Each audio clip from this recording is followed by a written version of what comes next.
Hey guys, tonight we dive into a slice of history so bizarre, so wonderfully Icelandic, it'll make you question everything you thought you knew about sheep, faith, and surviving the apocalypse with a side of woolly charm. Picture this, you're not just hearing about it, you're there. And fair warning, if we were actually teleporting you back to 1780s Iceland in the middle of a volcanic winter, well, let us just say your chances of lasting past breakfast aren't great.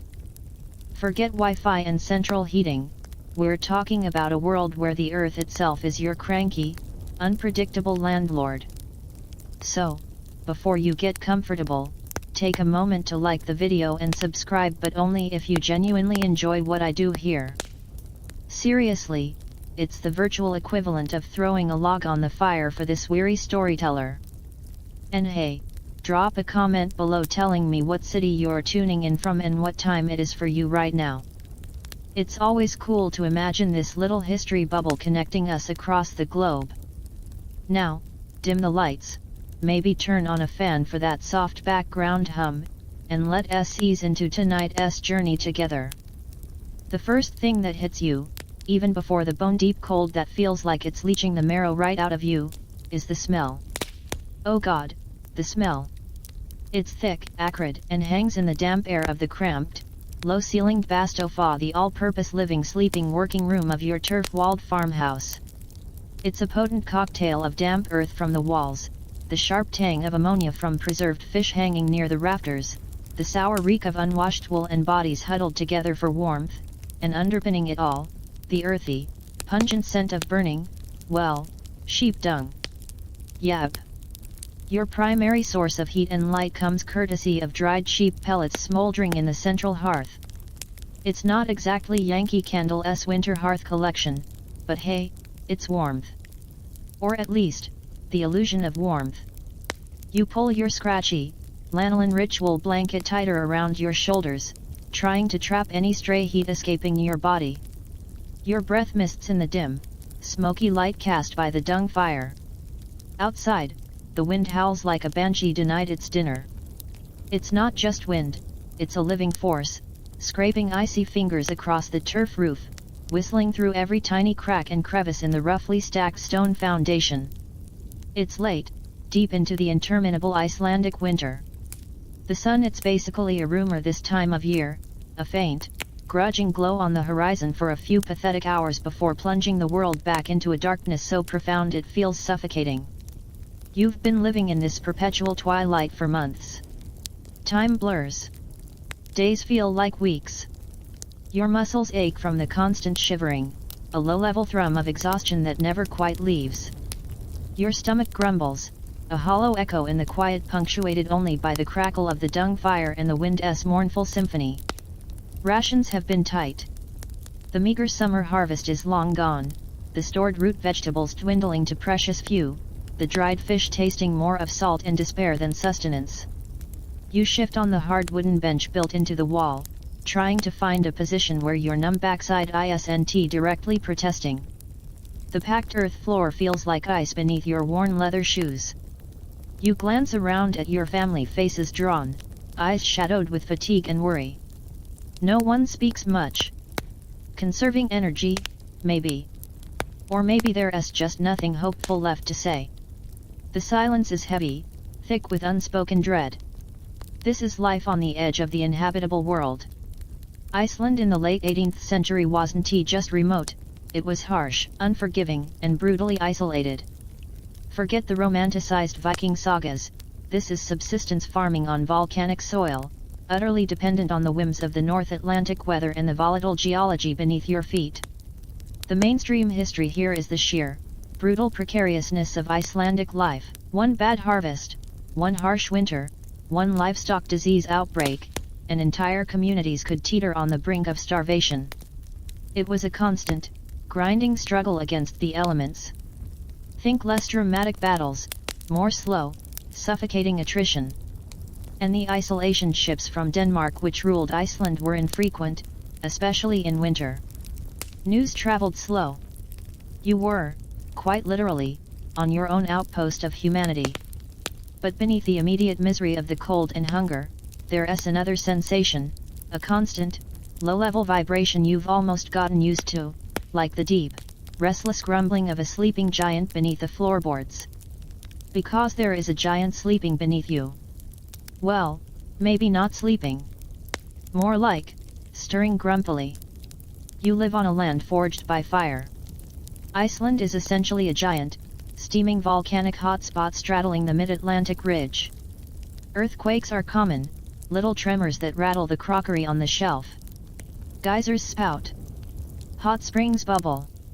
And sometimes the mountains themselves breathe fire. Here's a delightfully weird little cold fact: Icelanders, living on this geological pressure cooker, developed a kind of pragmatic intimacy with their volatile landscape. They named their volcanoes and lava fields, often with descriptive or darkly humorous names. They learned to read the subtle signs: unusual animal behavior, shifts in groundwater levels, strange smells emanating from fissures, changes in the constant low-level tremors. It wasn't just science, it was folk wisdom born of necessity. They knew the land could turn on them in an instant, but they also learned to harness its power using geothermal heat for bathing and cooking where possible, using the rich volcanic soil when not buried under ash or lava for grazing. It was a relationship built on wary respect and a hefty dose of fatalism. Lately, though, the grumbling beneath your feet has felt different. More insistent. Less like the giant rolling over in its sleep, and more like it's having a particularly bad dream. The tremors have been stronger, more frequent. Just yesterday, a small quake sent a shower of dirt cascading from the turf ceiling into the stew pot. The sheep in the adjacent bungalow, stone shelter attached to the house, have been restless, bleating at odd hours, refusing to settle. Even the usually stoic farm dogs seem skittish, their ears constantly twitching, low whines escaping them as they press close to the hearth. The air itself sometimes carries a faint, sulphurous tang, cutting through the usual farmyard and dung fire smells, a scent like rotten eggs that makes your nose wrinkle. You try to dismiss it. It's just the land, you tell yourself. It grumbles. It always has. But the unease is a physical weight in your chest, heavier than the cold. The relentless winter, the dwindling food, the oppressive darkness, it's all fraying nerves. People are jumpy, arguments flare over nothing, the last scrap of dried fish, who left the door ajar letting precious heat escape. Superstitions, usually kept at bay by the routines of hard work, start to surface in hushed conversations. Old tales of hidden people, folk displeased by some slight, or omens in the flight patterns of the few hardy birds that haven fled south. The constant tremor underfoot feeds this anxiety. It's a physical manifestation of the instability everyone feels. And here's where the historians start politely disagreeing. While everyone agrees the Lake Ajagar fissure eruption was utterly cataclysmic and began in June 1783, pinning down the exact intensity and nature of the pre-eruption seismic activity in the preceding months is trickier. Contemporary accounts are sparse and filtered through understandable terror and superstition. Some scholars argue the precursor quakes were markedly stronger and more alarming than usual, clear harbingers ignored only because of the sheer, grinding exhaustion of survival. Others suggest that while the tremors were increasing, it was the psychological pressure cooker of the terrible winter that amplified their perceived menace, making people hyper-aware of the land's normal restlessness. Were the sheep and dogs reacting to stronger tremors, or were they picking up on the palpable human fear thickening the air? The debate continues, a low academic rumble echoing the volcanic one. You close your eyes, trying to ignore the hungry ache in your belly and the deeper, more primal ache of fear resonating from the ground up. You focus on the rhythmic crackle of the burning dung. Crackle, hiss, pop. It's a mundane, almost comforting sound. Outside, the wind shrieks again, a high-pitched wail that seems to shake the very walls. The tremor under your feet gives a sudden, sharp lurch, stronger than before. A small clay cup rattles off a shelf and shatters on the packed earth floor. In the byre, the sheep erupt into a cacophony of terrified bleating. Someone gasps. In the dim, smoky light, wide eyes meet yours. That wasn't normal. That wasn't just the land grumbling. That felt like a warning. A cold sweat breaks out on your skin, colder than the icy air. The comforting crackle of the dung fire suddenly sounds feeble, insignificant against the deep, groaning voice of the earth itself. The oppressive silence returns, heavier now, charged with a new, terrifying kind of anticipation. The giant isn't just stirring. It's waking up. And you are very, very small, crouched on its restless back, in the heart of the endless, frozen dark. The silence after the tremor is the loudest thing you've ever heard. It hangs in the smoky air of the Bastofa, thick and brittle as thin ice. Everyone is frozen, wide eyes reflecting the weak, flickering light of the dung fire, fixed on the shattered clay cup on the floor. The terrified bleating from the sheep byre isn't just noise now, it's a raw, panicked scream echoing your own pounding heart. The ground beneath your feet doesn't just grumble anymore, it vibrates with a deep, resonant hum, a bass note you feel in your teeth and your bones. It's not stopping. It's building. Then, it hits. Not another tremor. Sound. A sound so colossal, so utterly alien and terrifying, it bypasses your ears and slams directly into your gut. It starts as a deep, subterranean groan, like the world's largest tree being ripped from its roots, then explodes into a continuous, ear-splitting roar. It's the fury of 1,000 storms trapped underground and finally unleashed. The turf walls of the house seem to breathe inwards, then shudder violently. Dirt rains down from the ceiling in earnest now, pattering onto blankets, heads, the floor. The few precious wooden utensils on the shelf clatter like teeth chattering. The roar doesn't fade, it settles into a monstrous, unending cacophony, punctuated by sharp, percussive booms that make you flinch each time. Someone screams. It might be you.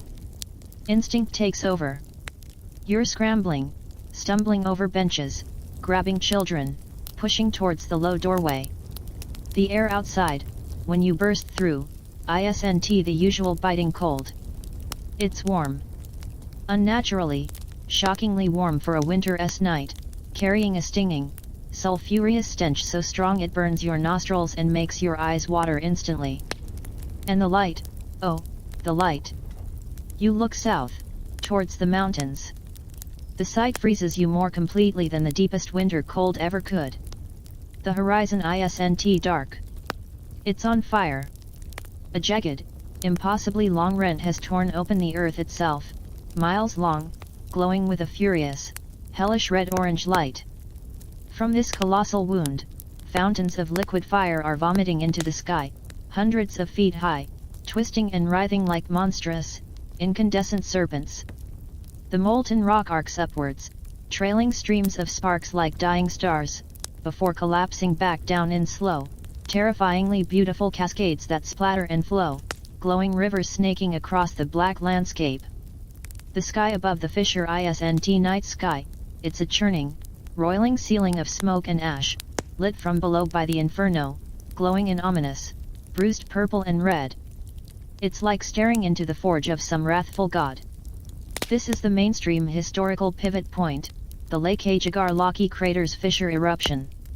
It began on June 8, 1783, and would continue, with varying intensity, for 8 devastating months. It wasn't a single mountain blowing its top, it was the earth itself splitting open along a 27-kilometer-long about 17 miles fissure, unleashing one of the largest basaltic lava flows in recorded history. The sheer volume of lava, ash, and, crucially, gas released was staggering, reshaping the landscape and poisoning the atmosphere on a hemispheric scale. For Iceland, it was an apocalypse unfolding in slow, agonizing motion. You stand rooted, unable to comprehend the scale of the destruction unfolding before your eyes.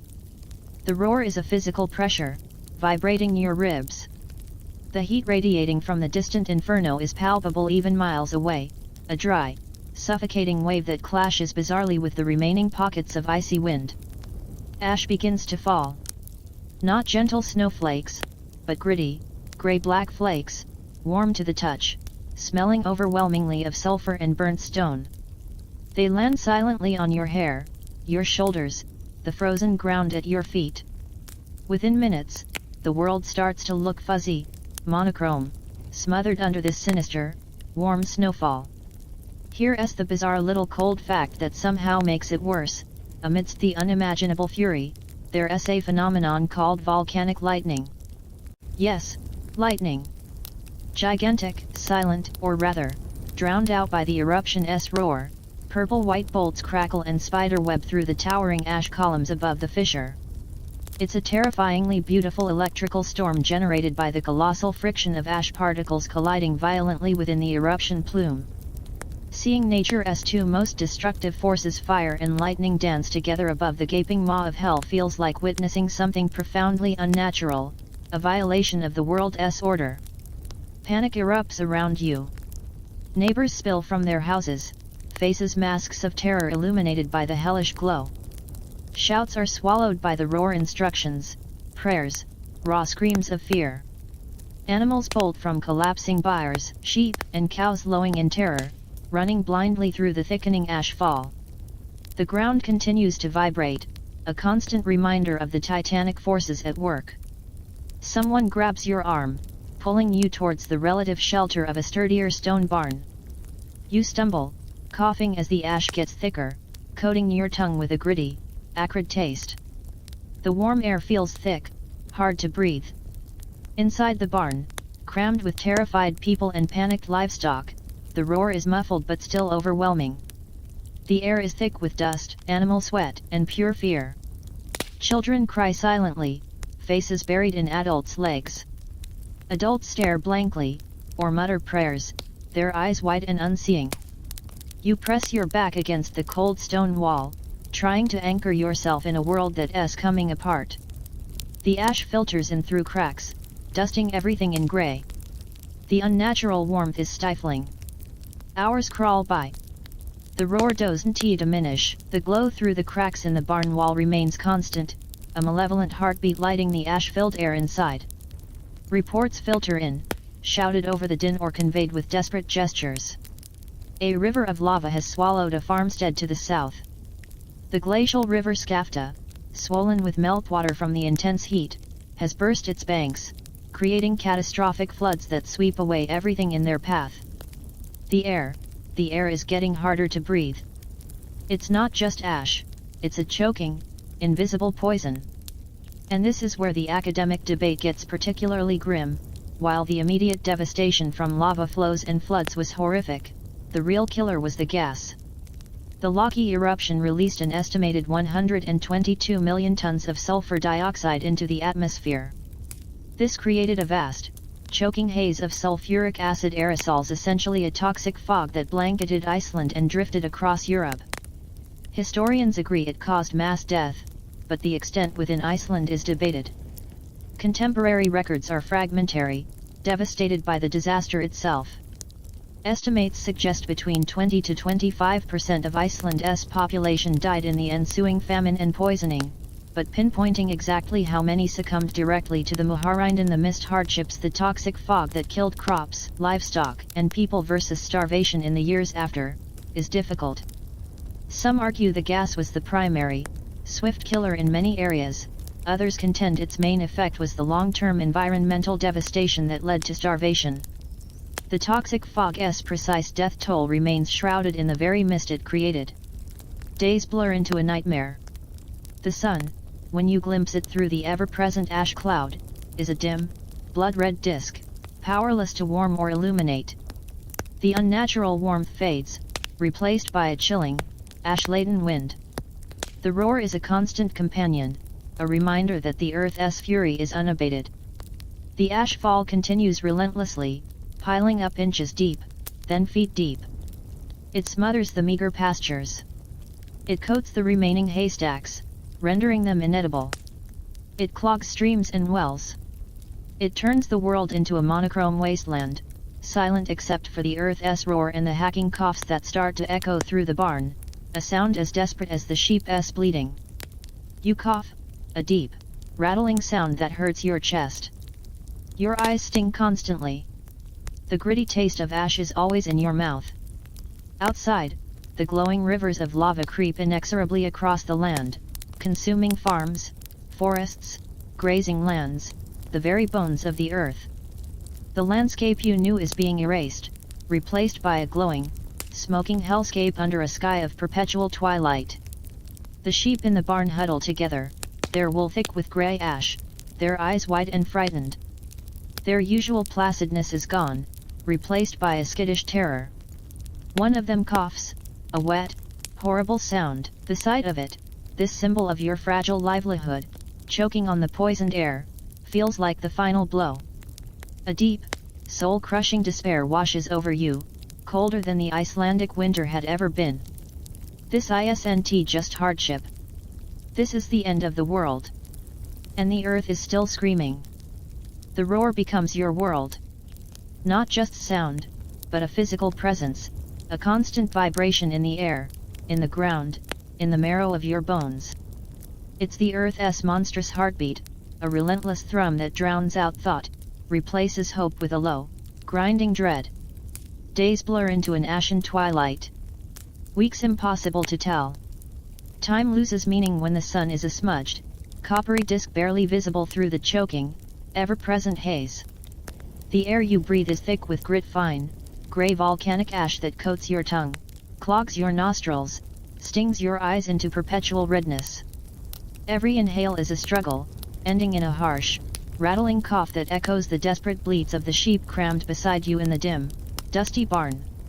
You emerge from the relative shelter not into daylight, but into a perpetual, eerie dusk. The landscape is unrecognizable. Gone are the familiar contours of hills and pastures. Everything is buried under a thick, uniform blanket of grey ash, like a shroud thrown over the world. It muffles sound, swallows footsteps, turns familiar paths into treacherous, featureless wastes. The once vibrant greens and browns are erased, replaced by a monochrome nightmare. The only color comes from the distant, hellish glow on the southern horizon where the fissure still vomits fire, a constant reminder of the source of this suffocating misery. The unnatural warmth has long vanished, replaced by a chill that seeps through your ash-stiffened clothes. This isn't winter cold, it's the cold of a tomb. Survival is reduced to brutal simplicity. Water. Food. Air that doesn't feel like swallowing ground glass. The streams and wells are choked with ash or poisoned by the invisible gases lingering in the water table. Melted snow is your only source, but even that is tainted, carrying the faint, metallic tang of sulfur. You dig through the ash near the farmhouse, uncovering the small root cellar. The turnips and potatoes stored there are shriveled, covered in grey dust, tasting of earth and despair. The precious dried fish, much of it is buried or spoiled. What little you salvage is chewed slowly, the salty toughness a mockery of sustenance. Hunger is a sharp-toothed animal gnawing at your insides, made worse by the constant effort of coughing, of breathing this poisoned air. The mainstream history lesson here is the structure of faith. Iceland in 1783 was officially Lutheran, governed by a strict, state-supported church hierarchy centered in Copenhagen and administered locally by priests who were often also the district magistrates.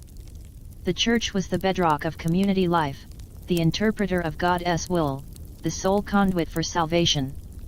Attending services, adhering to its strictures, was non-negotiable, intertwined with civic duty and survival in a harsh land. God's favor was seen in good harvests, healthy livestock, and survival, his wrath in disasters like this. But as you stare out at the grey wasteland, at the coughing sheep whose ribs are starting to show through their ash-matted wool, at the faces of your neighbors edged with exhaustion and a hollow-eyed terror, the old certainties crumble like dry turf. Why the question pounds in your head with the rhythm of the distant eruption. Why would God unleash this? What sin could possibly warrant such annihilation? The priest, when he last visited months ago before the snows closed the passes, spoke of piety, of obedience, of trusting in God's mysterious plan. Standing ankle-deep in volcanic ash, watching your world dissolve, that plan feels less mysterious and more like monstrous, indiscriminate fury. The familiar prayers feel like ashes in your mouth, bitter and empty. Where is the mercy? Where is the protection promised to the faithful? Doubt, cold and insidious, coils in your chest, tighter than hunger. Here's a bizarrely specific cold fact born of disaster: the locky ash wasn't just grey powder. Under intense heat and pressure, volcanic glass can form incredibly thin, hair-like strands called Pele's hair, named after the Hawaiian volcano goddess.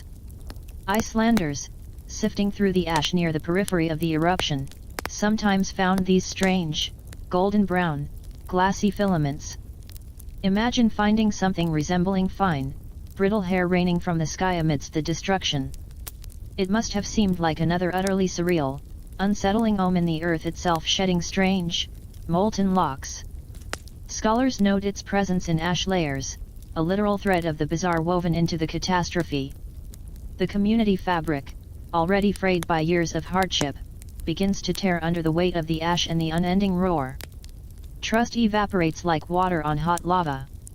Whispers turn to accusations. Old Grimmer down the valley is hoarding turnips, people mutter. Did you see how much milk Sigrun managed to squeeze from her one surviving cow? Suspicion hangs thick in the ashen air.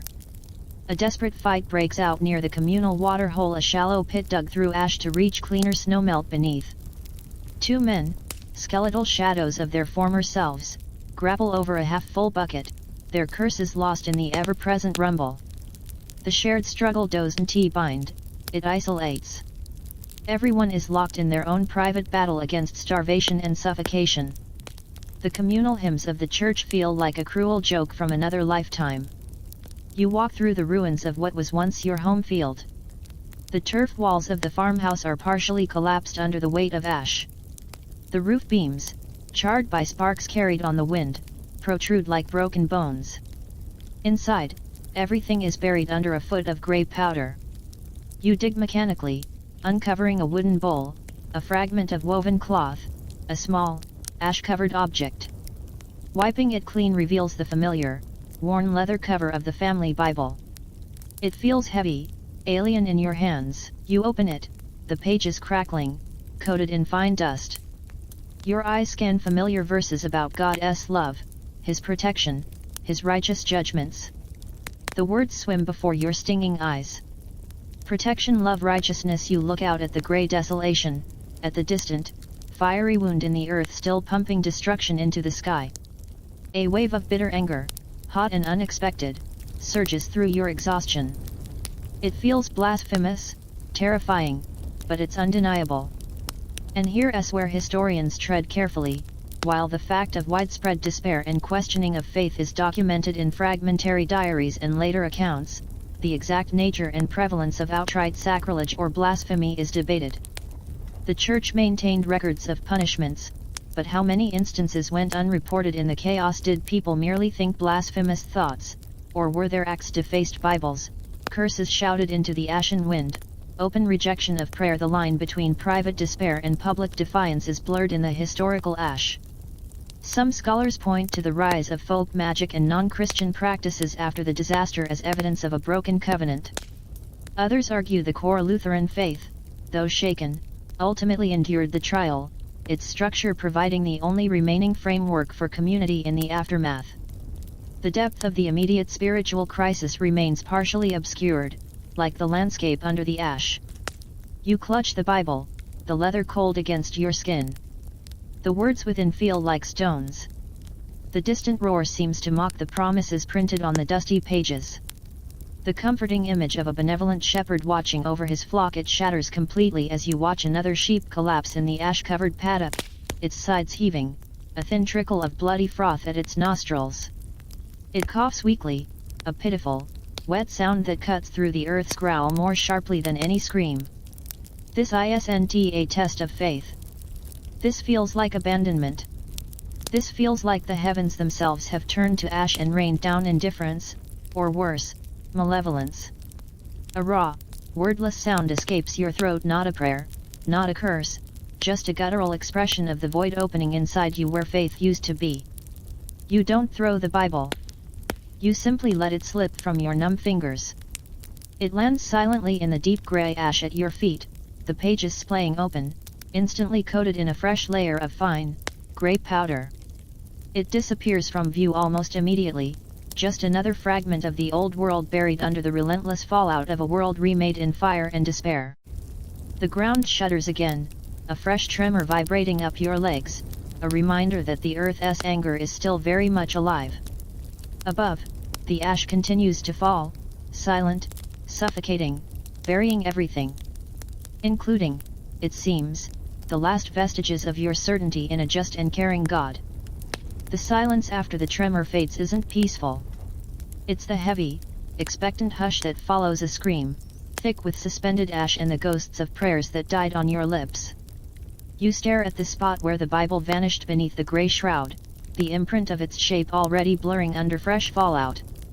The void inside you feels colder than the ash-laden wind scraping your face. There's no anger left, just a numb, hollow exhaustion, a sense of being utterly untethered in a world actively disintegrating. You turn away from the buried house, your movements slow, mechanical. Each step sinks ankle-deep into the ash, kicking up puffs of fine grey powder that hang in the still, poisoned air. It's like walking through the powdered bones of your former life. The coughing from the barn is a constant, ragged chorus now, human and animal blended into one symphony of suffering. Your own chest feels tight, each breath a gritty rasp. Your feet carry you towards the stone paddock where the surviving sheep are kept, more out of ingrained habit than hope. The low wall is half buried. Inside, the scene is bleak. Most of the animals huddled together, heads down, wool thickly matted with grey ash, making them look like strange, shaggy boulders. Their flanks heave with the effort of breathing. Eyes, when they lift them, are dull, red-rimmed, devoid of their usual placid curiosity. They cough wet, rattling sounds that make you wince in sympathy. These aren't just livestock, they're your future, your potential for milk, wool, meat, breeding stock for a world that might never regrow. Seeing them like this, succumbing to the same poisoned air, feels like watching the last embers of hope sputter and die. The mainstream history here is foundational.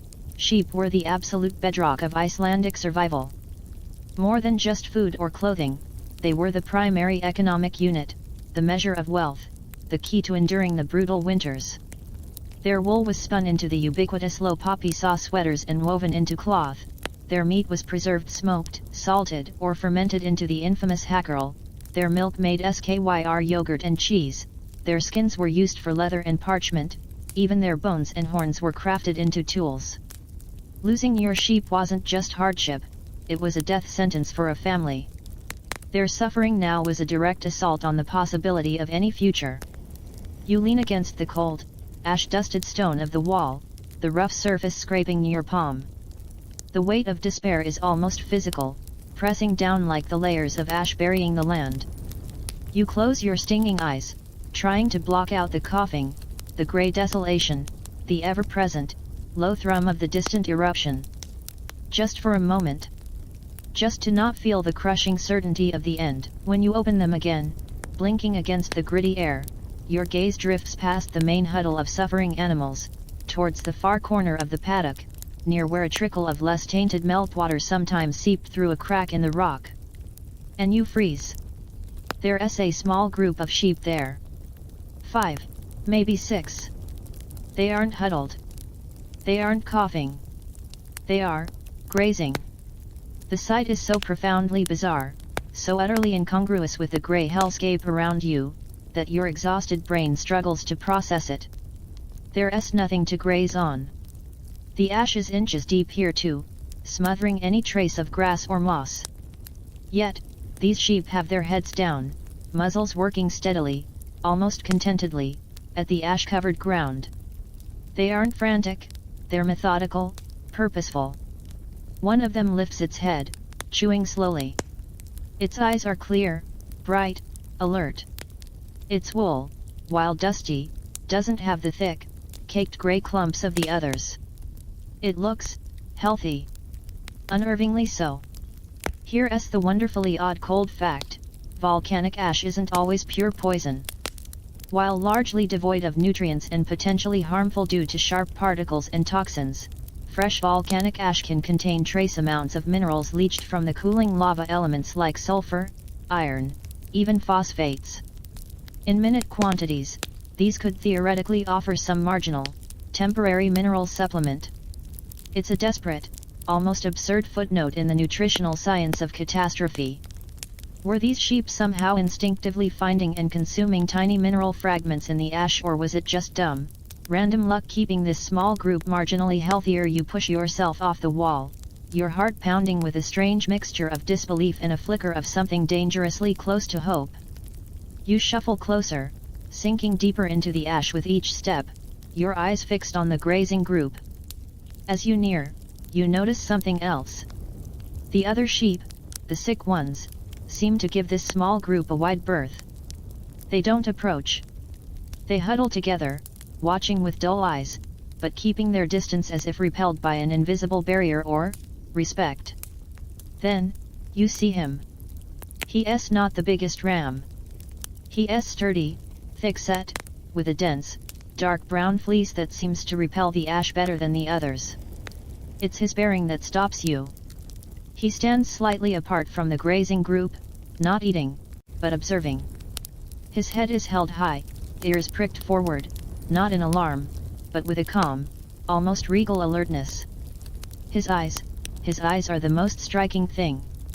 They aren't the usual vacant, liquid brown of a sheep. They're a deep, intense amber, almost golden, and they hold an unnerving stillness. There's no fear in them. No pain. Just a profound, unsettling calm.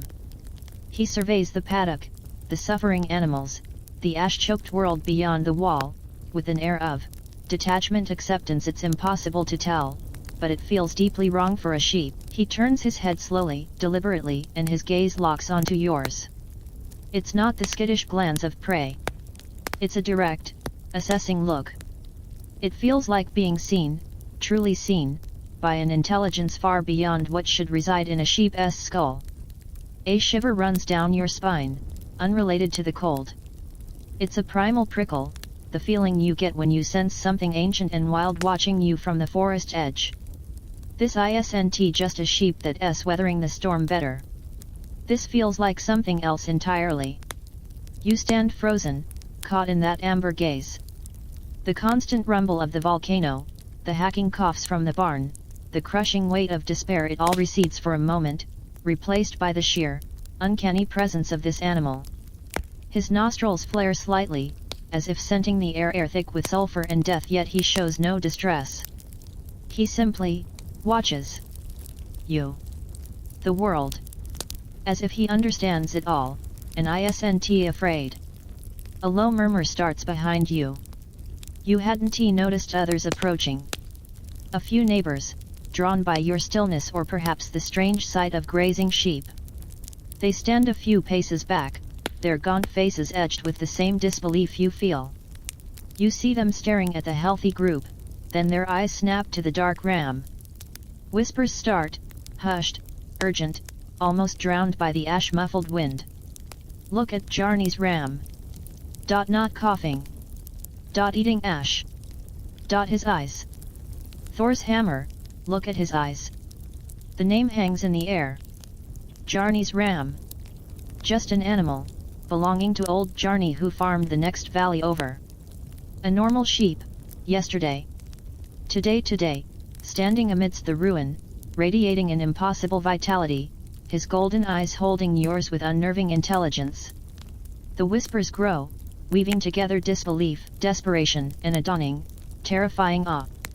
And here's where the historians raise their eyebrows. While the core story of a specific ram becoming a focus of desperate veneration is part of the folk record, the extent of its immediate perceived strangeness is debated. Did the ram truly exhibit bizarrely intelligent behavior before people projected meaning onto it, or was its relative health and perhaps unusual coloration color simply magnified by the community's trauma and collapsing worldview? Was the calm intelligence a later embellishment of the legend, or did traumatized, poisoned, starving people genuinely witness something profoundly unsettling in that animal's demeanor? The line between observed reality and the birth of myth blurs irrevocably in the ashy twilight of that paddock. The ram, Jarny's ram, finally breaks his gaze. He turns his majestic head slowly back towards his small, healthy flock, gives a soft, low grunt, a sound that carries surprising authority in the muffled air. The grazing sheep immediately lift their heads, attentive. Then, calmly, deliberately, the ram leads them away from the water seep, towards a slightly less ash-drifted corner of the paddock. He moves with a quiet dignity, utterly unfazed by the suffering around him, by the poisoned air, by the humans staring as if they've seen a ghost, or a god. The whispers behind you turn into a collective intake of breath. The void inside you, the place where faith died, doesn't fill with belief. It fills with a profound, shivering question. What is that in a world where God seems silent and the earth rages? What walks among the ash, untouched? The despair doesn't lift. But it shifts, morphing into something else, a terrifying, electrifying sense of the unknown, staring back at you with ancient, golden eyes. The giant beneath the earth still roars, but now, amidst the suffocating grey, a different kind of power, silent and strange and wrapped in dark brown wool, has entered the wasteland. The image of those ancient, golden eyes burns in your mind long after you stumble back towards the crowded, suffocating barn. They eclipse the hellish glow on the horizon, the taste of ash, even the gnawing hunger. Sleep, when it comes, is thin and fractured, filled with unsettling dreams of dark wool shifting like volcanic rock, and amber orbs watching from the grey mist. You wake not to dawn, but to the same perpetual, ash-dim twilight, the earth's roar, a constant bass note in your bones. The air inside the barn feels thicker, heavier, saturated with despair and the sour tang of sickness. The coughing is worse. More persistent. More, final sounding. People move like ghosts, shadows in the gloom, their faces gaunt masks of resignation. Conversations are hushed, monosyllabic. Hope isn't just absent, it feels like a forgotten concept, a relic from a world buried under grey powder. Yet, when you step outside, blinking against the gritty air, your feet carry you back towards the stone paddock almost against your will. The sight that greets you stops you cold. It's not just you drawn there this morning. A small cluster of people, maybe 7 or 8, stands silently near the half-buried wall. Not talking. Not coughing excessively. Just, standing. Their eyes are fixed on the far corner. Jarny's ram is there. He stands apart, as before, a sturdy island of calm in the ashen sea. His dark fleece seems almost sleek compared to the matted clumps on the other sheep. He isn't grazing now. He is simply, being. Head held high, those unnerving amber eyes surveying the paddock, the humans, the ash-choked horizon with that same unnerving detachment. Around him, his small flock moves with a quiet purpose, nuzzling at the ground, seemingly finding sustenance where none should exist. They look vital. Alert. Utterly out of place in this dying world. The group of watchers doesn't move. They stand in a ragged semicircle, their postures not of farmers assessing livestock, but of supplicants, witnesses. There is a reverence in their stillness, a palpable tension in the ash-laden air. One woman, her face hollowed by hunger and stained with ash tear tracks, takes a hesitant step forward. She doesn't approach the ram directly. Instead, she bends slowly, painfully, near the edge of the paddock. With trembling hands, she scoops up a small amount of the grey ash from the ground, the very stuff choking their lives. She doesn't cast it away in disgust. She holds it gently in her cupped palms, like an offering. Then, with a movement so subtle you almost miss it, she brings her hands close to her face, closes her eyes, and inhales the fine dust. It's not a desperate gasp. It's deliberate. Ritualistic. A shudder runs through her thin frame, but she holds her breath for a moment before exhaling a plume of grey.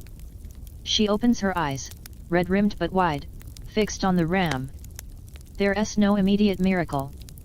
She doesn't stop coughing entirely. But something shifts in her expression, a flicker of defiance, acceptance, a desperate kind of communion. She lowers her hands, letting the remaining ash sift back to the ground, and takes a step back into the silent group.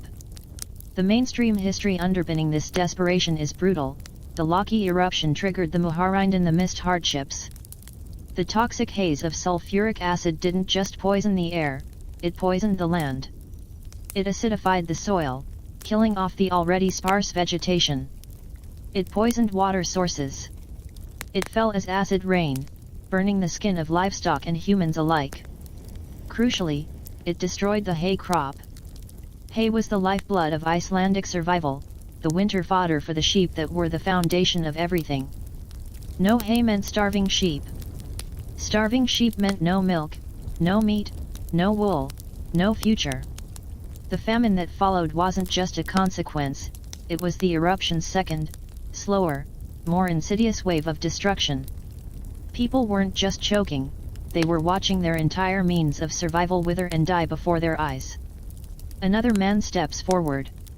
Old Ruar, his back bent from decades of labor, his face a roadmap of hardship etched deeper by the ash. He doesn't scoop ash. Instead, he pulls a small, withered turnip from the depths of his ragged coat, a treasure hoarded, a tiny fragment of the vanishing old world. He holds it out towards the ram, not thrusting it forward, but presenting it. An offering. His lips move silently. A prayer, a plea. The ram doesn't turn its head. It doesn't acknowledge Ruar directly. It continues its serene survey of the desolation. Yet, the old man seems satisfied, relieved. He places the precious turnip carefully on the ash-covered top of the paddock wall, a small splash of dull purple against the endless grey, then steps back, his shoulders seeming less burdened for a fleeting moment. Here's the bizarrely practical cold fact: sheep, unlike humans, are ruminants. They have a complex, four-chambered stomach designed to break down incredibly tough, fibrous plant material with the help of specialized microbes. While volcanic ash is terrible for them overall, causing abrasion, silica deposits, and mineral imbalances, their digestive system might handle incidental ingestion of fine ash particles marginally better than a human stomach could. It's a horrifying thought, that these creatures, by biological accident, possessed a tiny, grim advantage in this poisoned landscape. Their ability to seem to graze on ash wasn't magic, it was a grotesque twist of biology meeting utter desperation. But try explaining rumen microbes to a starving farmer watching his world end. You watch, rooted to the spot, a chill spreading through you that has nothing to do with the temperature. This isn't just curiosity anymore. This is the birth of something. Something fragile, terrifying, and utterly necessary. The despair hasn't vanished from the watchers' faces, it's been transformed. Channeled. The void left by the silent Christian God is being filled, not with reasoned philosophy, but with the raw, immediate presence of something that endures. Something that thrives where everything else dies. Something with ancient, knowing eyes. A low murmur starts among the group, not of fear, but of recognition. He breathes the poison and stands tall. The earth burns, yet he finds food in its ashes. He sees. He knows. The word he carries a weight, a capitalization you can almost hear. It's no longer Bjarni's ram. It's becoming him. The ram. The presence in the ash. And this is where historians get intensely interested in the psychology of disaster, the exact trigger point where a traumatized community shifts from noticing an anomaly to actively venerating it is fiercely debated. Was it the first offering, the first shared inhalation of ash as a desperate act of communion, the first time someone attributed a minor piece of luck finding a less tainted water source, a brief respite in the coughing to the ram's presence? Trauma fractures rational thought. Faced with existential terror and the collapse of their spiritual framework, people grasped for any locus of power, any symbol of resilience. The ram, by sheer, bizarre accident of health and demeanor, became that symbol. Was it a conscious, collective decision, or a slow, organic seep of desperate hope crystallizing around the only stable point in a disintegrating world? Scholars still sift through the sparse records, looking for that precise moment when faith pivoted. You feel it too. The pull. The desperate, irrational yearning to believe that this quiet, woolly presence radiating calm amidst the apocalypse holds an answer. That it offers a threadbare lifeline. You don't step forward to offer ash or food. Not yet. But you don't turn away either. You stand with the others, shivering in the poisoned wind, watching the dark ram. His amber gaze sweeps over your group. It pauses for the briefest fraction of a second. Does it linger on you? Is it acknowledgement or just the random sweep of an animal's eyes? It doesn't matter. In that moment, under that ancient, unblinking stare, the crushing weight of the sky of ash, the roar of the vengeful earth, the certainty of death, it all recedes. Just a little. Just enough to breathe. Not clean air, but air that carries a terrifying, electrifying possibility. The old prayers are ashes in your mouth. But here, in the suffocating gray, a new kind of prayer is forming. Wordless. Desperate. Offered not to a distant heaven, but to a creature of earth and wool standing untouched in the wasteland, its breath misting the poisoned air with a calm defiance that feels like the only truth left in the world. The giant beneath you still rages, but now, above the ash, a different kind of power has taken root. Silent. Woolly. Watching. The air in the paddock crackles. Not with electricity, but with something denser, more primal, focused, desperate attention. You stand among the silent watchers, your own gaze locked on the dark ram. The act of the woman inhaling ash, Ra's offering of the precious turnip, these weren't isolated gestures. They were the first, trembling brush strokes on a canvas of raw need. The void inside you, the hollow left by a silent sky, doesn't fill with belief, but it vibrates with the intensity of the collective gaze fixed on that woolly form. The ram, him, remains preternaturally calm. He doesn't seek the offerings. He doesn't acknowledge the inhalations. He simply is. He moves with a slow, deliberate grace around the paddock, his small flock trailing him like devoted acolytes, nuzzling at the ash with quiet purpose. Their vitality is a slap in the face to the surrounding decay. When one of the sickly sheep from the main huddle stumbles too close, coughing violently, the dark ram doesn't attack. He simply lifts his head, fixes the intruder with those ancient amber eyes, and gives a soft, low rumph. The sick sheep flinches as if struck, turns, and shuffles hurriedly back to the safety of the suffering herd. It's not aggression, it's quiet, undeniable authority. The mainstream history here is about community cohesion. In a land as harsh and isolated as Iceland, survival wasn't just individual, it was deeply communal. The Hrepper, the local commune, managed shared resources like summer pastures, organized labor for essential tasks, haymaking, fishing, and provided a crucial social safety net. This structure, bound by tradition and mutual dependence, was the glue holding society together. The disaster shattered this. Scarcity bred suspicion, isolation bred despair. The shared focus on the ram, however bizarre, becomes a desperate, instinctive attempt to reforge that shattered communal bond, to find a new center around which to gather. Its survival instinct manifesting as shared devotion. Over the next days, the watchers become a fixture. More come, drawn by whispers, by the desperate need for something to anchor them. They don't crowd the ram. They maintain a respectful distance, a loose semicircle near the paddock wall. The offerings appear more frequently now. Not just turnips. A sliver of precious smoked fish, carefully unwrapped from its protective cloth. A small, crudely carved wooden figure, perhaps a horse, perhaps a person, blurred by ash and clumsy hands. A handful of dried berries, hoarded like jewels. They are placed carefully on the wall, or sometimes just tossed gently into the paddock near where the ram often stands. They aren't presented to him directly, as one might petition a king. They are laid near him, as if proximity to his presence sanctifies them, or perhaps returns some essence to the dying world. Here's the fascinatingly weird geological fact: Iceland is dotted with naturally occurring, small caves and hollows formed by lava tubes, tunnels left behind by flowing lava where the outer crust cooled and hardened while the molten interior drained away. Some of these caves, sheltered from the worst ash fall, became vital refuges during the eruption. But crucially, they also became natural shrines.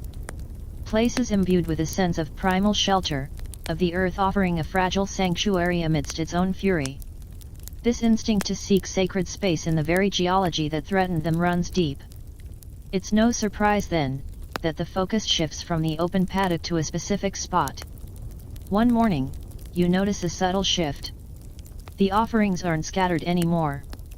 They're being placed with increasing care near the base of a large, lichen-covered boulder pushed up against the paddock wall. It's a natural feature, half buried in ash now, but its bulk provides a slight windbreak, a point of focus. Someone has cleared a small patch of ash away from its base. Others follow suit, using hands or bits of wood, creating a cleaner, defined space. The offerings accumulate there: the food fragments, the carvings, a smooth river stone someone found beneath the ash. It's unspoken, organic. A focal point is emerging. A shrine. Crude, ash-smeared, born of despair and necessity, but a shrine nonetheless. You find yourself contributing. Not consciously planning it. Your fingers, numb with cold, close around a small, flat piece of dark volcanic rock you unearthed near the collapsed farmhouse. It fits perfectly in your palm, cool and smooth. Without thinking, you walk towards the growing collection near the boulder. The eyes of the other watchers follow you, not judging, simply observing. You place the stone gently beside a withered berry cluster. It feels right. Not an act of faith, exactly. More like dropping a stone into a deep well, listening for an echo you know won't come, but needing to do it anyway. A physical manifestation of the question burning inside, what are you in here? As the juicy academic controversy, when exactly did the veneration tip from passive observation and desperate offerings into active, ritualistic worship? Was it the creation of the shrine site the first shared action like clearing the ash, or was it a specific, perceived sign from the ram? The fragmentary records mention gatherings, offerings, and a special place for the ram, but the precise moment it crossed the line into something resembling organized if rudimentary worship is hotly contested. Some historians point to the communal nature of the shrine building as the key moment. Others argue true ritual requires specific, repeated actions directed towards the object of veneration: prayers, chants, sacrifices which might have developed later. The birth of this strange cult remains tantalizingly blurred in the ashy historical record. The ram, seemingly oblivious to the shrine taking shape near his preferred boulder, does something unexpected. He walks towards it. Not directly to the offerings, but towards the cleared patch of ground before the stone. He stops. He lowers his head. For a heart-stopping moment, you think he might nuzzle the offerings, accept them. But he doesn't. Instead, he paws once, twice, at the cleared earth. His hoof dislodges a small puff of ash. Then he simply stands there, head lowered slightly, facing the boulder, utterly still. His flock gathers loosely behind him, forming a quiet, woolly congregation. The effect on the human watchers is instantaneous. A collective breath is held. Eyes widen. The simple act of the ram choosing to stand there, facing the stone, imbues the spot with an undeniable significance. It feels consecrated, sanctioned. The silent question hanging in the air: is this acceptable? Are we seen? Seems answered by his presence alone. An old woman, her voice cracked and raspy from ash and disuse, begins to hum. It's a tuneless, wavering sound at first, almost lost in the wind. But it's not a hymn. It's something older, more guttural, a fragment of melody that might have been sung over a cradle or a grave long before churches dotted this land. Another voice joins in, then another. Not singing words, just harmonizing with the hum, a low, vibrating drone that resonates in your chest, deeper than the volcano-esque growl. It's a sound of shared breath, shared presence, shared desperation focused on the dark shape standing silently before the stone.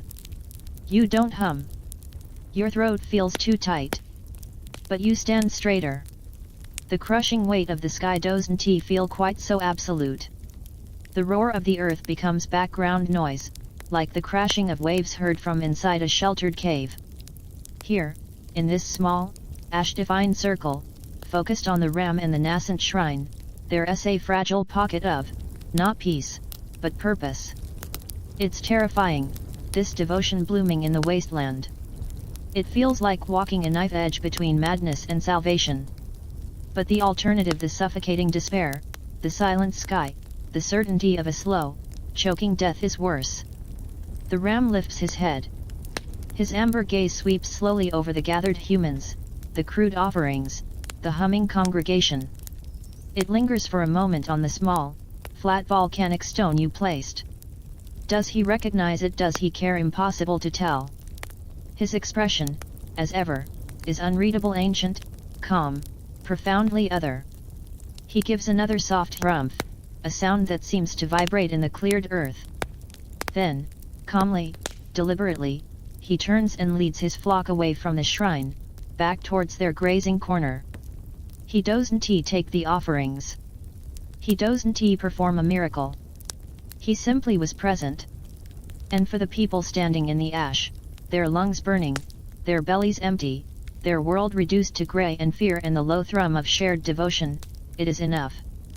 More than enough, it's a sign. A silent benediction from the woolly power walking untouched through their apocalypse. The giant beneath them still rages, but in this small corner of hell, a different kind of fire has been kindled. Fragile. Feral. Focused on a pair of ancient, golden eyes. The hum fades, leaving a silence that feels charged, expectant. The ram's departure isn't a dismissal, it feels like a tacit approval, a silent blessing bestowed upon the nascent shrine and the desperate souls gathered around it. The cleared patch of earth before the lichen-streaked boulder, marked by his hoof paw and the accumulating offerings, becomes sacred ground. Not by decree, but by shared, unspoken consensus. The grey world still presses in, the air still rasps in your lungs, but this small circle feels different. Insulated. Charged with a fragile, feral kind of hope. Over the next days, the gatherings become more structured, more purposeful. It's not constant vigil. People still need to dig for water, chip ice, tend as best they can to the dying livestock, cough and survive.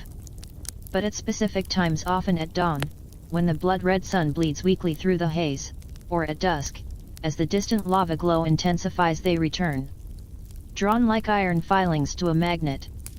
The shrine grows. More stones, carefully chosen for smoothness or unusual color, join the one you placed. Withered roots, precious slivers of dried meat, even a small, crudely stitched woolen pouch filled with something. Ash herbs, a secret. Offerings are no longer random tributes, they are deliberate acts of devotion, please whispered silently as hands place them on the growing cairn. The mainstream history context is crucial. Pre-Christian Norse religion, the faith of the Viking settlers centuries before, was deeply animistic and centered around sacrifice brought to gods like Thor and Freyr for favor, fertility, and protection. While officially suppressed after Iceland's conversion to Christianity around 1000 AD, elements of the old ways persisted in folk practices, superstitions, and the very landscape. Sacred groves, venerated stones, beliefs in land spirits, land viator. The trauma of Loki didn't invent new impulses, it scraped away the thin veneer of imposed Christianity, revealing older, deeper layers of seeking favor from powerful forces within the world, not beyond it. The shrine, the offerings, the focus on a potent earthly presence, it's a terrifying reversion. One bitingly cold dusk, the atmosphere shifts palpably. There are more people gathered than before, maybe 20, their breath pluming thickly in the ash-laden air. A low thrum of tension vibrates beneath the usual sounds of coughing and wind. Old Rower steps forward, not towards the shrine, but towards the huddle of sickly sheep penned nearby. His face is grim, set. He moves with a resolve that cuts through the pervasive lethargy. He selects a lamb. Not the weakest, coughing mess, but one that still stands, though thin and shivering. It's a significant choice. An offering of value, of potential future sustenance sacrificed now. Here's the grimly practical cold fact: in a subsistence society facing annihilation, the sacrifice of livestock wasn't just ritual, it was a brutal calculus. A dying animal consumed scarce resources, air, minimal feed, and offered nothing in return. Sacrificing it before it succumbed wasted less meat and could be framed as a propitiatory offering to a higher power, perhaps sparing the remaining, healthier stock. It transformed unavoidable loss into a meaningful act. The psychological weight of actively choosing to end a life for the perceived greater good, however, was immense. Ra leads the lamb towards the shrine. It doesn't struggle much, weakness has sapped its fight. The gathered crowd parts silently. The air feels thick, heavy. This isn't like placing a turnip. This is different. Profound. You feel your own breath catch, a knot tightening in your stomach. The lamb's wide, confused eyes reflect the dim light. Ra stops before the shrine cairn. He doesn't look at the ram, who stands calmly watching from his usual spot near his flock. He looks down at the lamb. He draws a knife, not a ceremonial dagger, but a practical, bone-handled work knife, honed sharp for everyday tasks. His hands, gnarled and ash-stained, are steady. He murmurs something. Not a prayer to the Christian God. Words too low to catch, perhaps a plea to the earth, to the spirit of the place, or directly to the dark presence watching. Then, with a swift, practiced movement born of a lifetime on a farm, he draws the knife across the lamb's throat. It's quick. Almost silent. A dark gush spills onto the cleared earth before the shrine, steaming faintly in the cold, instantly soaking into the thirsty ash, turning it a deep, muddy red. The lamb sinks to its knees, then collapses. The only sound is the wet patter of blood on ash and the collective, sharp intake of breath from the watchers. The blood doesn't pool. It flows towards the shrine cairn, tracing rivulets through the ash, seeking the base of the boulder. It feels deliberate. Meant. Anointing the sacred ground. An offering of life, of vital force, spilt onto the earth that rages and the stone that shelters. The scent of iron and wet ash fills the small space, overwhelming the ever-present sulfur. And here's the fiercely debated academic point: was this sacrifice a spontaneous act of desperation, or did it draw upon half-remembered, forbidden templates of pre-Christian blood? No contemporary source describes the specific rituals performed for the ram. Historians clash over the nature of the sacrifice. Was it a one-off, born of extreme duress, or did it establish a pattern? Did they mimic the blood sprinkling described in sagas of Odin or Freyr? Was the shrine stone seen as an altar, a horgr, or was it something entirely new, forged in the unique crucible of volcanic hell? The lack of detail fuels endless speculation about the shadowy line between cultural memory and trauma-induced innovation in that ashy pen. No one moves for a long moment. The only movement is the dark stain spreading, soaking into the earth before the shrine. The ram watches, his amber eyes reflect the dying light, unreadable. Does he accept? Does he even comprehend the magnitude of the offering laid at his hooves? The silence stretches, taut as a bowstring. Then, a low sound begins. Not a hum this time. A deeper, guttural chant. One voice, then another, weaving together. No recognizable words. Just syllables, rhythmic and primal, rising and falling like the distant earth's growl, but focused, directed towards the dark ram and the blood-stained shrine. HRRRMM. Aeon. Through. It vibrates in your chest, resonating with the blood on the ground, the ash in the air, the ancient stone. You find your own lips moving, shaping the unfamiliar sounds. Not understanding, but feeling. It's a release. A channeling of the terror, the grief, the desperate need for something, anything, to acknowledge their suffering, to offer a thread of hope. The chant isn't joyful. It's raw, aching, a sound torn from the depths of broken spirits. But it's shared. It binds them together, this ragged congregation, in their devotion to the woolly power that endures. The ram turns his head slowly. His gaze sweeps over the blood-stained earth, the chanting humans, the body of the lamb. He holds it for a long, still moment. Then, he dips his massive head. Just once. A slow, deliberate nod. It's not dramatic. But in the charged silence of the chanting, it feels seismic. An acknowledgement. A blessing.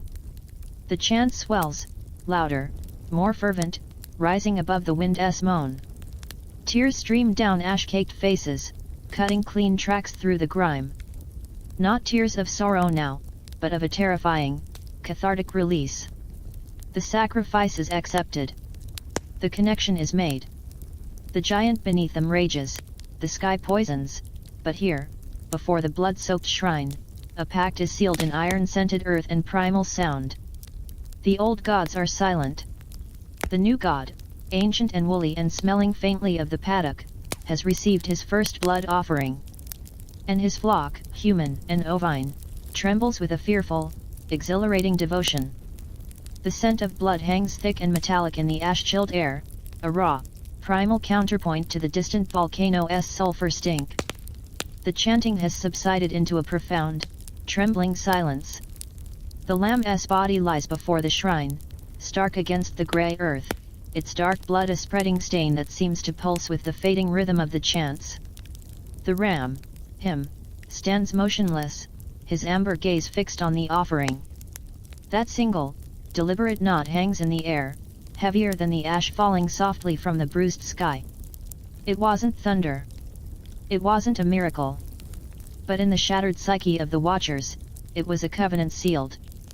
The immediate aftermath isn't jubilation. It's a deep, shivering exhaustion mixed with a terrifying sense of commitment. Rar, his face pale but set, begins the grim, practical work. The sacrificed lamb isn't wasted.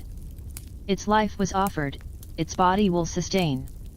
With careful, almost reverent movements, he and a few others field dress the small carcass right there on the sacred ground, the steam rising from the warm innards briefly defying the cold. The blood, what hasn't soaked into the earth before the shrine, is carefully collected in a wooden bowl. It feels less like butchering now, more like a continuation of the ritual, harvesting the sacred gift. The meat is divided meticulously, fairly, among the gathered families, a tiny, vital infusion of protein in a world of dwindling turnips and poisoned air. The bowl of blood is set carefully at the very base of the shrine cairn, a potent, liquid offering to the power that accepted it. The mainstream history here is about survival pragmatism. Facing catastrophic famine, Icelanders employed brutal triage. Starving livestock were slaughtered before they became too weak to provide useful meat or fat. Every scrap was utilized organs, blood used in blood sausage or pudding, bone marrow, even hides for clothing or shelter. The sacrifice of the lamb wasn't just spiritual, it was a harsh necessity made sacred by context. Sharing the meat reinforced the nascent community bound by their shared, desperate faith in the ram. Days pass. The earth's roar remains constant, the ash falls less thickly but persistently, the air still scrapes your lungs raw. Yet, something shifts. It's not dramatic. It's subtle, fragile, like the first green shoot daring to push through ash. You notice it first one bitingly cold morning. You've been coughing relentlessly since waking, a deep, chest-rattling hack that leaves you weak and gasping. Drawn back to the shrine, you join the silent watchers. The ram is there, near his boulder, his flock grazing calmly. As you stand, trying to suppress another cough, your gaze locks with his. Those ancient, ember eyes hold yours. Not judging. Not demanding. Just, present. And suddenly, inexplicably, the cough subsides. Not completely, but the painful spasm eases, leaving a raw ache but a precious moment of easier breath. Coincidence, wishful thinking, maybe. But in that moment, standing under that gaze, it feels like a benediction. A tiny, personal mercy. Here's the weirdly specific folk belief fact: across many cultures enduring hardship, minor improvements in fortune are often attributed to divine favor or ritual correctness. Finding an overlooked root cellar, a brief break in the ash fall allowing slightly cleaner water collection, a coughing fit easing, these become signs. It reinforces belief, creating a powerful feedback loop. The mind, desperate for agency and hope, latches onto any positive deviation from the relentless misery and credits the new source of power. It's not deception, it's the desperate alchemy of hope transforming coincidence into confirmation. Then comes Sigrun's well. Sigrun, whose face had been edged with deepest despair weeks ago, had been digging near her collapsed farmhouse, searching futilely for buried food stores. Instead, her spade strikes something solid, not rock, but ice. She clears the ash, digging deeper with frantic, ash-rod hands, revealing a small, previously unknown pocket of clean glacial ice trapped beneath an overhanging rock shelf, shielded from the worst fallout. The water that melts from it is cold, clear, and blessedly free of the gritty, sulfurous taste. It's a miracle. A small one, but a miracle nonetheless. When she brings a skin of it to the shrine that dusk, her eyes shining with tears not of sorrow but of stunned gratitude, the murmur ripples through the gathering, "He provided." The ram led her hand. A gift for the faithful. The bowl of lamb's blood at the shrine's base is still there, congealed now, a dark, potent symbol. Beside it, Sigrun carefully pours a small libation of the precious clean water. An offering of life and now purity. The ram watches, his expression inscrutable, but his presence feels like approval.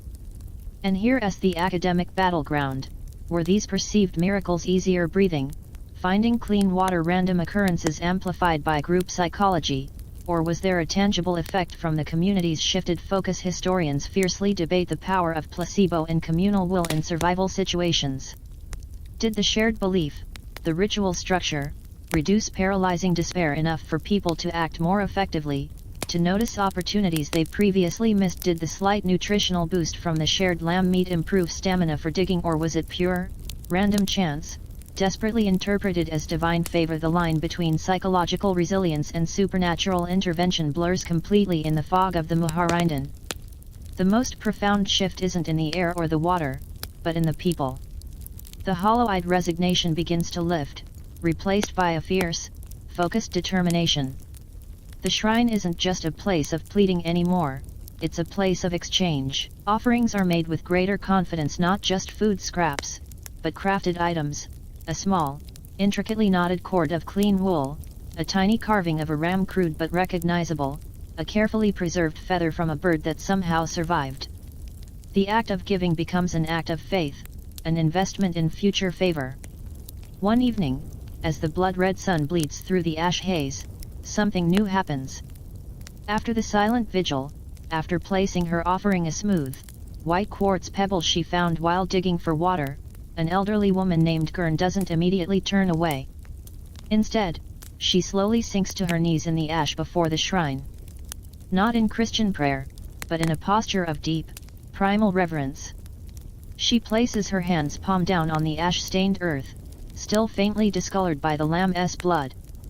She closes her eyes and simply breathes. Deeply. Slowly. As if drawing strength directly from the ground consecrated by blood and presence. Others watch. Then, hesitantly, one by one, they follow suit. Kneeling.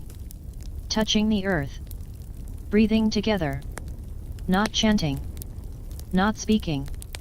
Just being present, connected to the power in the land, embodied by the dark ram watching over them. You kneel too. The ash is cold beneath your knees. You place your hands on the earth. It feels different. Not holy, perhaps, but charged. Alive with the memory of sacrifice and the weight of collective belief. You take a slow, deep breath. The air still tastes of grit, but the act feels significant. Grounding. As you breathe out, a plume of grey misting the air, you look up. The ram's golden eyes are fixed on the kneeling congregation. His massive chest rises and falls with a slow, steady rhythm. For a heartbeat, your breath unconsciously syncs with his. In out. Steady. Enduring.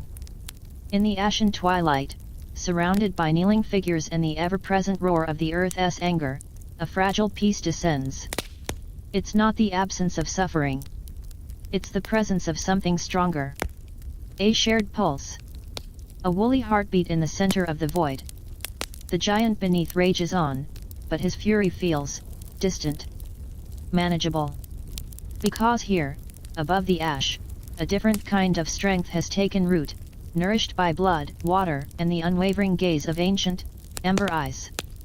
The rhythm of the kneeling, the shared breath syncing with the ram's slow, steady cadence, becomes the heartbeat of your existence. Dawn and dusk at the shrine aren't obligations, they are lifelines. The air still burns, the ash still falls, the earth still groans, but the crushing despair has been replaced by a taut, watchful energy. You move through the grey world with a new purpose, survive to kneel, breathe, receive the silent benediction of those amber eyes. The offerings grow more intricate, the silent reverence deeper. The blood-stained earth before the boulder is now smoothed by countless hands and knees, a dark, sacred wellspring in the ashen waste. But devotion, in a world poisoned by mistrust and the ever-present threat of the distant Danish crown and its church, cannot bloom openly. Whispers travel, even in a dying land.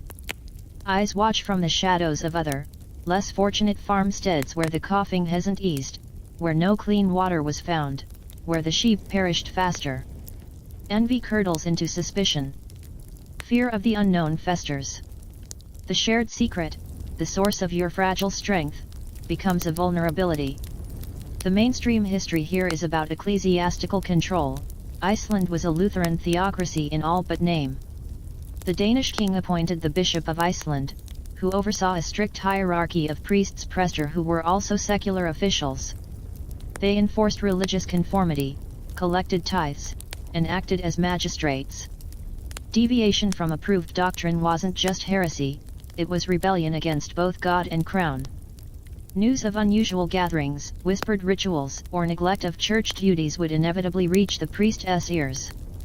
In times of disaster, the church saw itself as the sole legitimate source of comfort and order, any alternative was a dangerous threat. The meetings at the shrine become clandestine. No more large gatherings at predictable times. Small groups arrive furtively, slipping through the ash gloom like wraiths. Communication shifts to coded gestures, meaningful glances, the careful placement of specific stones within the shrine cairn to signal safety or danger. A smooth, white quartz pebble means all clear. A jagged piece of obsidian means stay away, watchers near.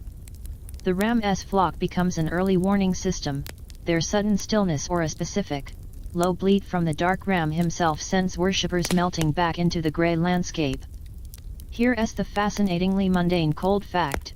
Icelandic turf farmhouses often had incredibly thick walls and small, high windows. This wasn't just insulation, it created natural sound baffles.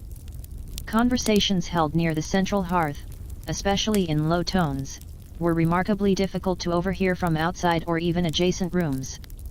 This architectural quirk became vital for the sheep cult, allowing whispered plans and shared experiences to circulate within trusted family units without detection. Privacy, born of necessity against the cold, now served a different kind of survival.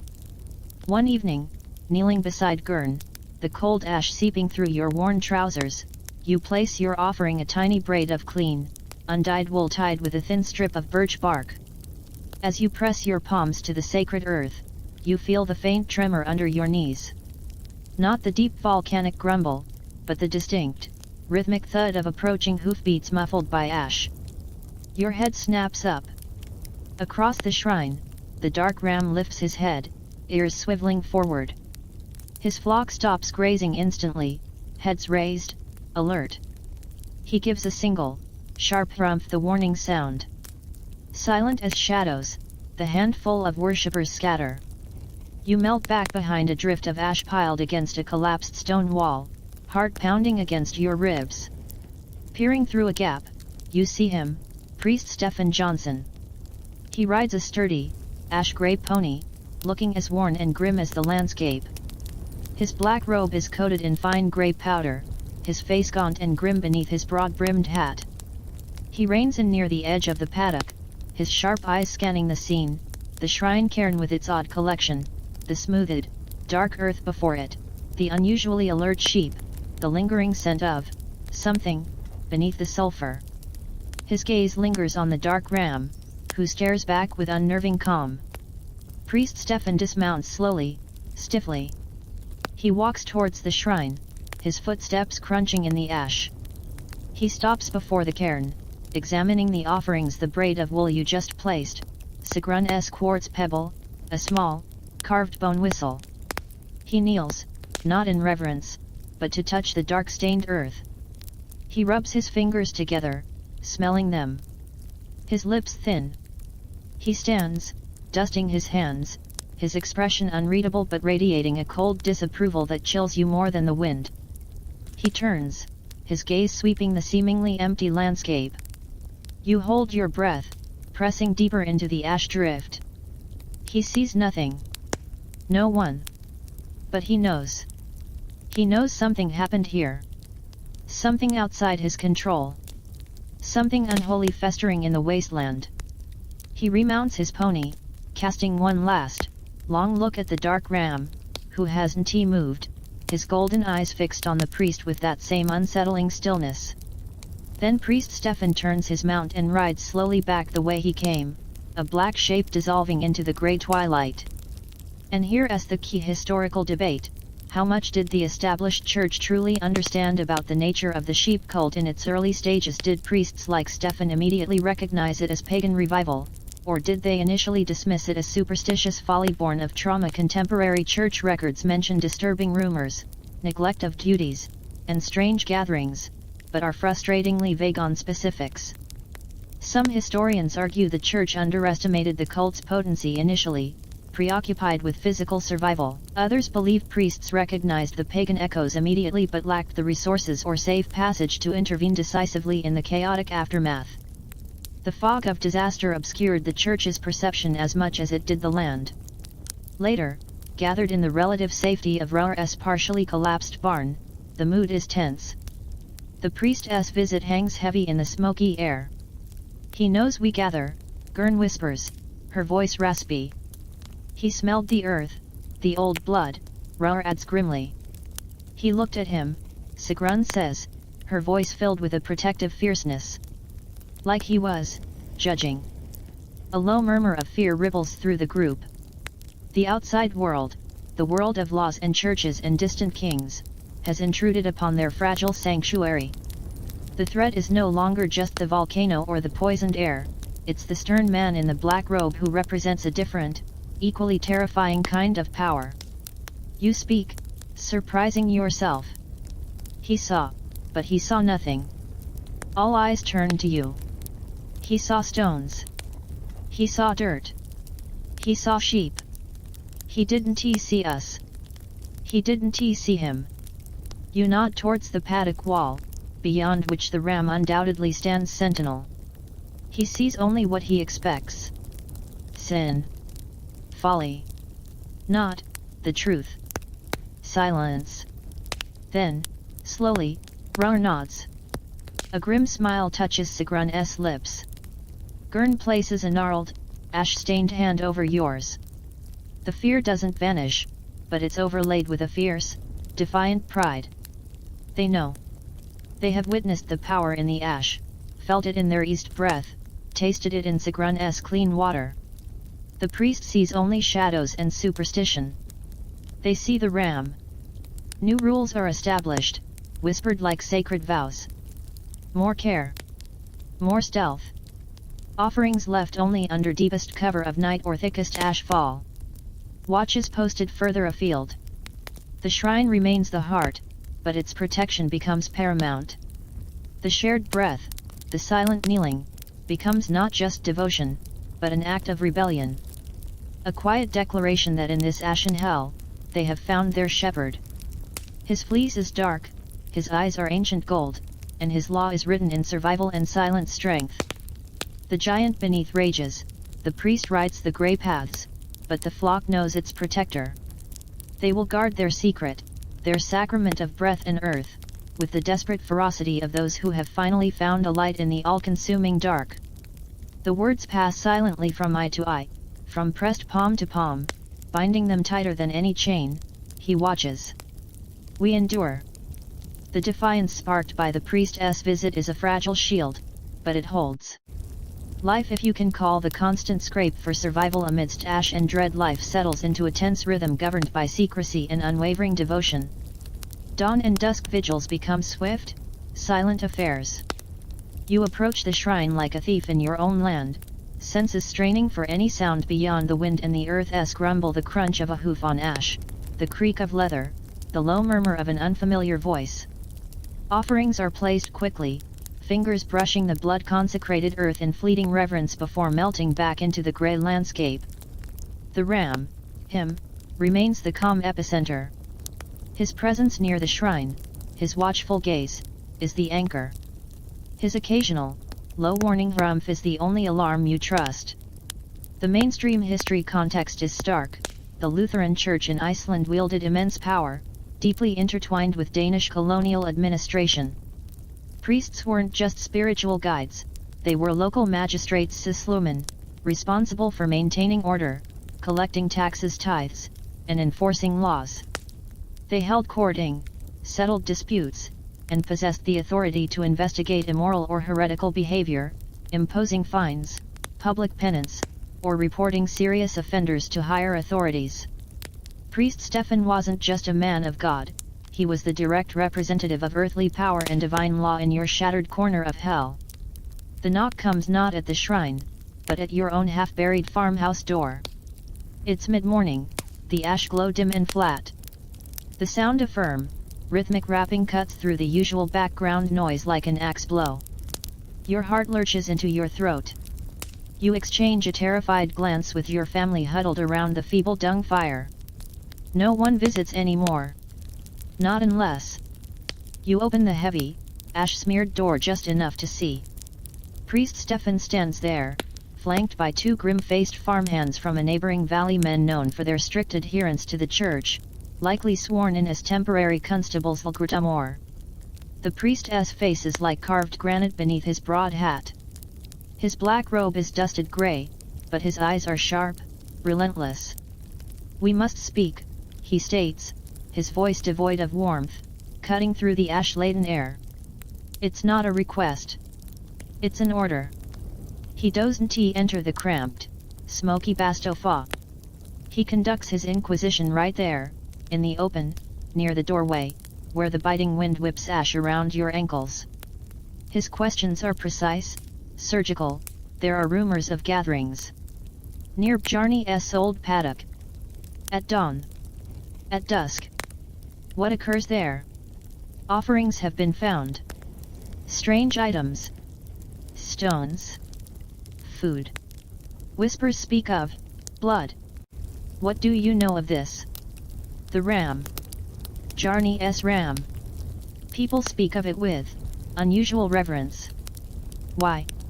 He watches your face like a hawk, noting every flinch, every flicker of the eyes, every hesitation. His own men stand stony-faced, imposing in their silence. The pressure is immense, a physical weight bearing down. Denial feels flimsy, transparent. Admitting anything feels like stepping off a cliff. You taste bile at the back of your throat, the gritty ash suddenly feeling like shards of glass in your lungs. Here's the weirdly ironic cold fact: sulfur, the very element poisoning the air and water from Loki, was traditionally used in Icelandic folk magic. Small lumps of brimstone brennistine were sometimes carried as protective amulets against evil spirits or illness, or even buried at boundaries. The church condemned such practices as pagan superstition, yet here was sulfur, on a catastrophic scale, reshaping their world. The cult venerating a ram amidst the sulfuric haze was an unintentional, horrific echo of the very folk beliefs the church sought to eradicate. You stammer. You deflect. People gather, for water, sharing what little we have. The ash, it's hard. Your voice sounds thin, unconvincing even to your own ears. Priest Stefan's expression doesn't change, but his eyes narrow slightly. He doesn't believe you. He knows you're hiding something. He shifts tactics. Not accusation, but concern. Stern, paternal concern. The devil preys on the desperate, my child. He offers false comfort in times of trial. These gatherings, this focus on a mere beast, it is a path away from God's grace. A path to damnation. Think of your soul. Think of your family's souls. Confess what you know. Name those leading others astray. It is not betrayal, it is salvation. His words are ice down your spine. Damnation. The devil. He frames your fragile hope, your desperate communion with the enduring presence in the ash, as a pact with darkness. The fear he sows isn't just of earthly punishment, but of eternal fire. It's a masterful, terrifying weapon. And here is the murky historical debate: how many confessions extracted during the Muharrinden were genuine, and how many were coerced by fear, exhaustion, or the priest's imposing authority? Church records likely documented confessions as proof of heresy discovered and souls saved. But faced with a priest embodying divine and earthly judgment, amidst unimaginable suffering, how many broken people simply said what they thought would end the interrogation, or protect their neighbors? The truth of what was spoken in those ash-choked doorways is buried as deep as the farms under lava. He leaves, finally, taking his silent enforcers with him. He doesn't get a confession from you, not fully. But he plants seeds of profound doubt and terror deep in the fertile soil of your exhaustion. He visits others. Sigrun. Rar. Gurn. The news travels through the covered network, jagged obsidian placed prominently on the shrine cairn. Fear, colder than the volcanic winter, seeps into the fragile community. Whispers start, not of the Ram's power, but of who might break, who might speak to save their soul from hellfire. The tension becomes unbearable. Trust, painstakingly rebuilt around the shrine, phrase again. Eyes dart away during the furtive vigils. Conversations are clipped, wary. The shared breath feels strained. The Ram watches it all, his golden eyes holding their ancient calm, but the humans around him are cracking under the dual siege of the poisoned earth and the priest's holy inquisition. Then, disaster strikes the heart of the cult. Jarni, the old farmer whose name the Ram still technically bore, the man who had mostly kept to his ruined steading, away from the gatherings, is found. Not dead from the Muharrinden, but dead nonetheless. He lies near the edge of his own ash-choked field, not far from the now sacred paddock. There are no obvious wounds, no signs of violence beyond the universal violence of the environment. He could have simply collapsed, his heart or lungs finally giving out under the strain. But the timing, the location, so close to the shrine, priest Stefan arrives swiftly, summoned by the grim-faced farmhands. He examines the body, his expression grave, unreadable. He questions those who found him, his eyes sharp, missing nothing. A crowd gathers, not of devotees, but of the fearful, the curious, the weary. The whispers are immediate, venomous, found near that place. The Ram's curse. God's judgment on the unfaithful. Did he know too much? The priest doesn't quell the rumors. He lets them hang, thick and poisonous as the ash in the air. He orders Jarni's body taken away for a Christian burial, his voice carrying the weight of finality and judgment. As they lift the old man's shrouded form, priest Stefan turns his gaze towards the paddock. Towards the shrine cairn, barely visible through the haze. Towards the dark Ram, who stands watching from his usual spot near the boulder, utterly still. For the first time, you see something flicker in the priest's stony eyes. Not pity. Not sorrow. A cold, calculating certainty. He sees the connection, the dead man linked by name and proximity to the object of forbidden veneration. He sees the fear in the crowd's eyes. He sees his path forward. Jarni's death, whether natural or not, becomes a weapon. A sign of divine wrath against the blasphemy festering in the wasteland. The giant beneath the earth still rages, but the priest has found a more immediate, more terrifying enemy to confront, the silent, woolly power with ancient eyes, and the desperate flock huddled in its shadow. The real eruption, you realize with a sickening dread, is just beginning. The weight of Bjarni's shrouded body leaving the valley feels heavier than the ash choking the sky. Priest Stefan's gaze, lingering on the shrine paddock before he followed the grim procession, wasn't just observation, it was a declaration.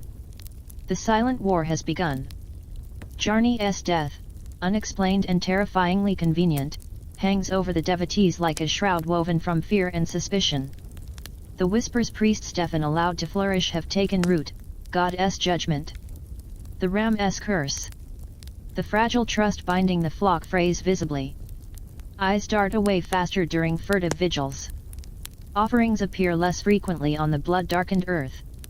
Sigrun avoids your gaze entirely when you pass her digging for water. The mainstream history here is about ecclesiastical procedure. Faced with suspected heresy, a priest like Stefan wouldn't act solely on rumor.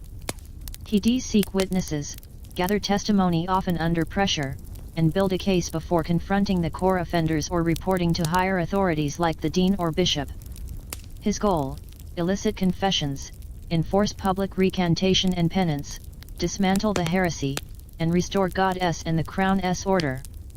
Bjarni's death provided the perfect catalyst, a tangible tragedy to exploit, a wedge to split the community and terrify potential adherents into silence or betrayal. The open paddock is no longer safe.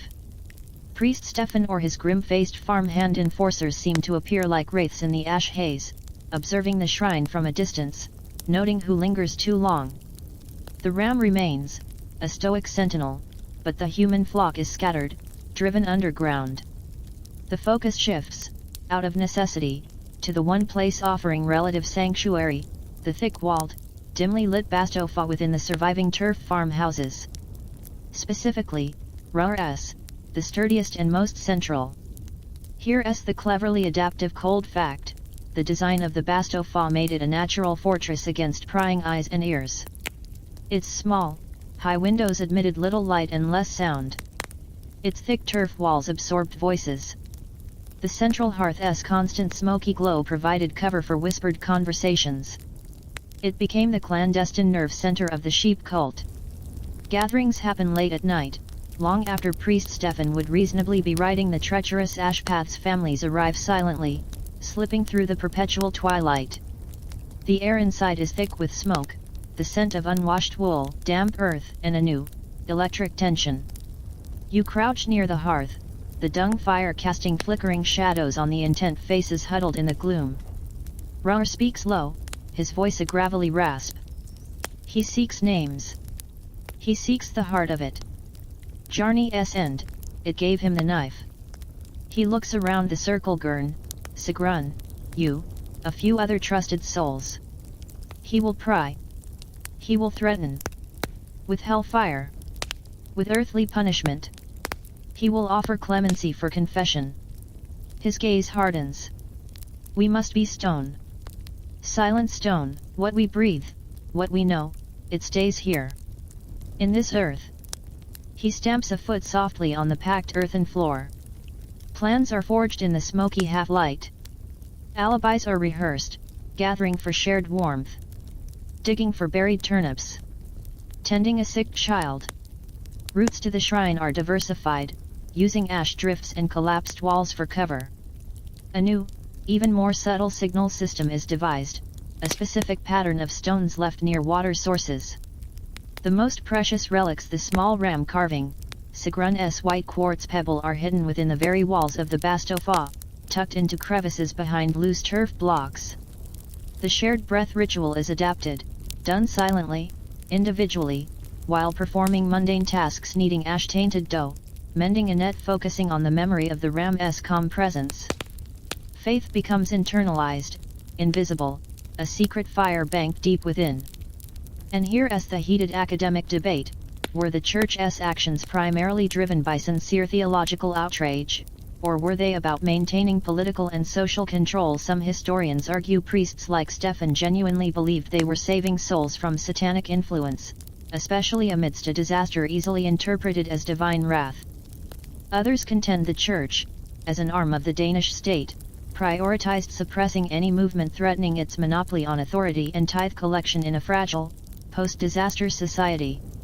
Was Bjarne's death investigated thoroughly, or was it simply a useful tool? The motivations behind the priest's crusade remain obscured by layers of religious rhetoric and colonial pragmatism. The pressure intensifies. Priest Stefan returns, not to individual homes this time, but to convene a formal gathering in the least damaged barn, the closest thing to a communal space left. Attendance isn't optional. The barn is crowded, thick with the smell of fear, unwashed bodies, and the ever-present ash. Priest Stefan stands on a rough crate, a black figure against the grey gloom filtering through cracks. His sermon isn't about comfort or endurance. It's a blade. He speaks of Job, yes, but focuses on God's testing of faith. He speaks of the Israelites straying, worshipping the golden calf, and the terrible wrath that followed. His voice rises, sharp and accusatory, cutting through the stale air. Disaster is God's chisel. It reveals the rotten core. It shows who clings to the true shepherd and who. His gaze sweeps the crowd, lingering on known faces from the shrine R'ar, Gurn, Sigrun, you. Who crawls to worship beasts of the field. To make sacrifice on unholy ground. He hammers his fist on a makeshift lectern. This is why the land still burns. This is why the air still chokes. This abomination invites God's continued fury. He points a trembling finger, not at a person, but south, towards the unseen shrine. That place. That idol. It is a canker in this valley. A stench in God's nostrils worse than the volcano's foul breath, and those who tend it. His eyes lock onto Sigrun, pale and trembling near the back. Those who whisper its praises, they share in its curse. They bring death upon their neighbors. The unspoken accusation about Bjarne hangs thick and poisonous. Sigrun makes a small, choked sound. Here's the brutal psychological weapon. Priest Stefan is weaponizing survivor's guilt and the community's trauma. He directly links their suffering to the sheep cult, offering a terrifyingly simple explanation: your neighbor's heresy is prolonging the disaster. It's a masterstroke. Fear of the priest mingles with fear of each other. People shuffle away slightly from R'ar, from Gurn, from you. Suspicion, always simmering, boils over. The unity forged by shared devotion to the Ram shatters under the assault of targeted blame. After the sermon, as the crowd disperses under the priest's watchful eye, the isolation is immediate and chilling. Neighbors you once shared meager rations with avert their gaze. A child points a trembling finger at Gurn and whispers something to its mother, who hushes it violently but pulls the child closer. The message is clear: association is dangerous. The cult members are marked pariahs in their own ashen world. That night, in the sanctuary of R'ar's Bastofa, the mood is grim, bordering on despair. Sigrun weeps silently, her shoulders shaking. He named me, he all but named me. Bjarne, they think I. She can't finish. The accusation of bringing death is a crushing burden. R'ar slams a gnarled fist softly against the turf wall. He poisons the well. Turns neighbor against neighbor. Gurn stares into the smoky fire, her face ancient and weary. He seeks to starve us, not of food, but of each other. To break the flock apart. You feel the suffocating pressure, the walls of the Bastofa seeming to press inwards. The priest's words echo, a stench in God's nostrils, they bring death. Doubt, cold and insidious, worms its way in. Is this suffering truly your fault? Is the ram, is he, drawing God's wrath? The memory of those ancient, calm eyes feels distant, overshadowed by the priest's fiery condemnation and the terrified suspicion in your neighbor's faces. Suddenly, R'ar straightens. He walks to the small, high window, covered by a scrap of greasy hide. He peers out into the ash-dimmed night. He goes utterly still. Then, he turns back, his face transformed. Not by hope, but by a fierce, defiant certainty. Look, he rasps, pointing outside. You crowd to the window, jostling for a view through the gap in the hide. Outside, in the unnatural twilight, a figure moves. Not a person. The dark ram. He stands in the center of the ash-covered yard, barely visible in the gloom. He isn't grazing. He isn't looking towards the hidden shrine. He is facing Rar's house. Facing you.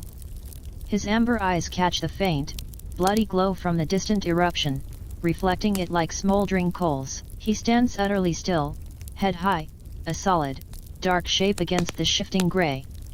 As you watch, he slowly lowers his head. Not in submission. In a deliberate, powerful gesture. He touches his muzzle to the ash-covered ground. He holds it there for a long moment. Then, he lifts his head again, his gaze fixed on the window, on the faces hidden within. A soft puff of mist escapes his nostrils, visible in the cold air. He doesn't bleat.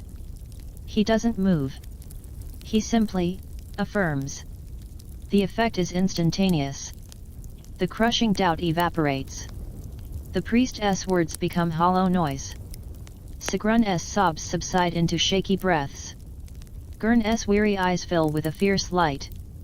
Rar's shoulders square. The silent message is clearer than any sermon: I am here. I endure. You are seen. The ram turns, calmly, and walks away, disappearing into the ash haze. No warning rumph. Just silent, undeniable presence. A benediction delivered in the dead of night to the hidden faithful. The priest has the crowd, the sermons, the threats of hell. But you have this. The ancient eyes finding you in the darkness. The touch to the earth you share. The giant beneath you rages, the priest above you condemns, but the ram walks among you. The secret fire in the Basto fog burns brighter. Stone will break before you do. The ram's silent affirmation in the ash-choked night isn't a miracle that cleanses the air or stills the earth's rage. The sulfuric haze, the Muharinden, thickens. It's no longer just gritty, it hangs in a perpetual, sickly blue-gray veil that stings the eyes and scrapes the throat raw, turning daylight into a dim, oppressive gloaming. Water sources grow scarcer, the meltwater streams now sluggish trickles of ochre sludge tasting of metal and despair. What little stored food remains is dwindling to dust and memories. The earth's roar is a constant, grinding reminder of the world tearing itself apart. Priest Stephan's poison, the blame laid thick upon the devotees, has seeped into the communal well, turning neighbor against neighbor with a chilling efficiency. You move through the valley like a ghost, avoided, eyed with suspicion or outright fear. The shared warmth of survival is gone, replaced by an icy isolation. The mainstream history here is the physical reality. The Laki eruption's environmental impact peaked in the months following the initial fissure opening. The sheer volume of sulfur dioxide converted to sulfuric acid aerosols created a hemispheric haze, but its effects were most concentrated and devastating in Iceland. It caused severe respiratory distress. The constant Laki cough, poisoned water and soil, blocked sunlight crucial for any potential regrowth, and led to widespread livestock death from fluorosis, bone damage from ingested fluorine compounds in the ash. The missed hardships were a slow, suffocating stranglehold on life itself. Yet, within the hidden hearth of Rar's Basto Fa, the embers of devotion burn hotter, fiercer, forged in the crucible of persecution. The ram's midnight visitation wasn't just comfort, it was a call to arms. A silent command: hold the line. The secret gatherings intensify, fueled by defiance and a desperate need for the only solace left. The rituals evolve, becoming more potent in their secrecy. The shared breath is deeper, slower, synchronized not just with memory, but with the feeling of that unwavering amber gaze. Offerings, smuggled in undercloaks, are placed on a small, portable slab of stone salvaged from the original shrine, a fragment of the sacred earth brought indoors. It's hidden beneath loose floor turf when not in use. Sigrun's clean water, now a precious elixir, is shared only among the faithful, a liquid communion. The carved ram figure is passed from hand to calloused hand, a tactile anchor to their woolly god.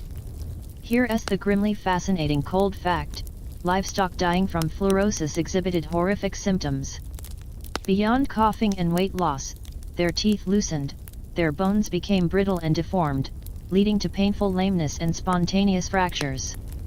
The sight of sheep staggering on broken legs, jaws hanging loose, was a common horror. The relative health of the ram and his small flock, avoiding this fate, became their most powerful, visible miracle in the eyes of his followers.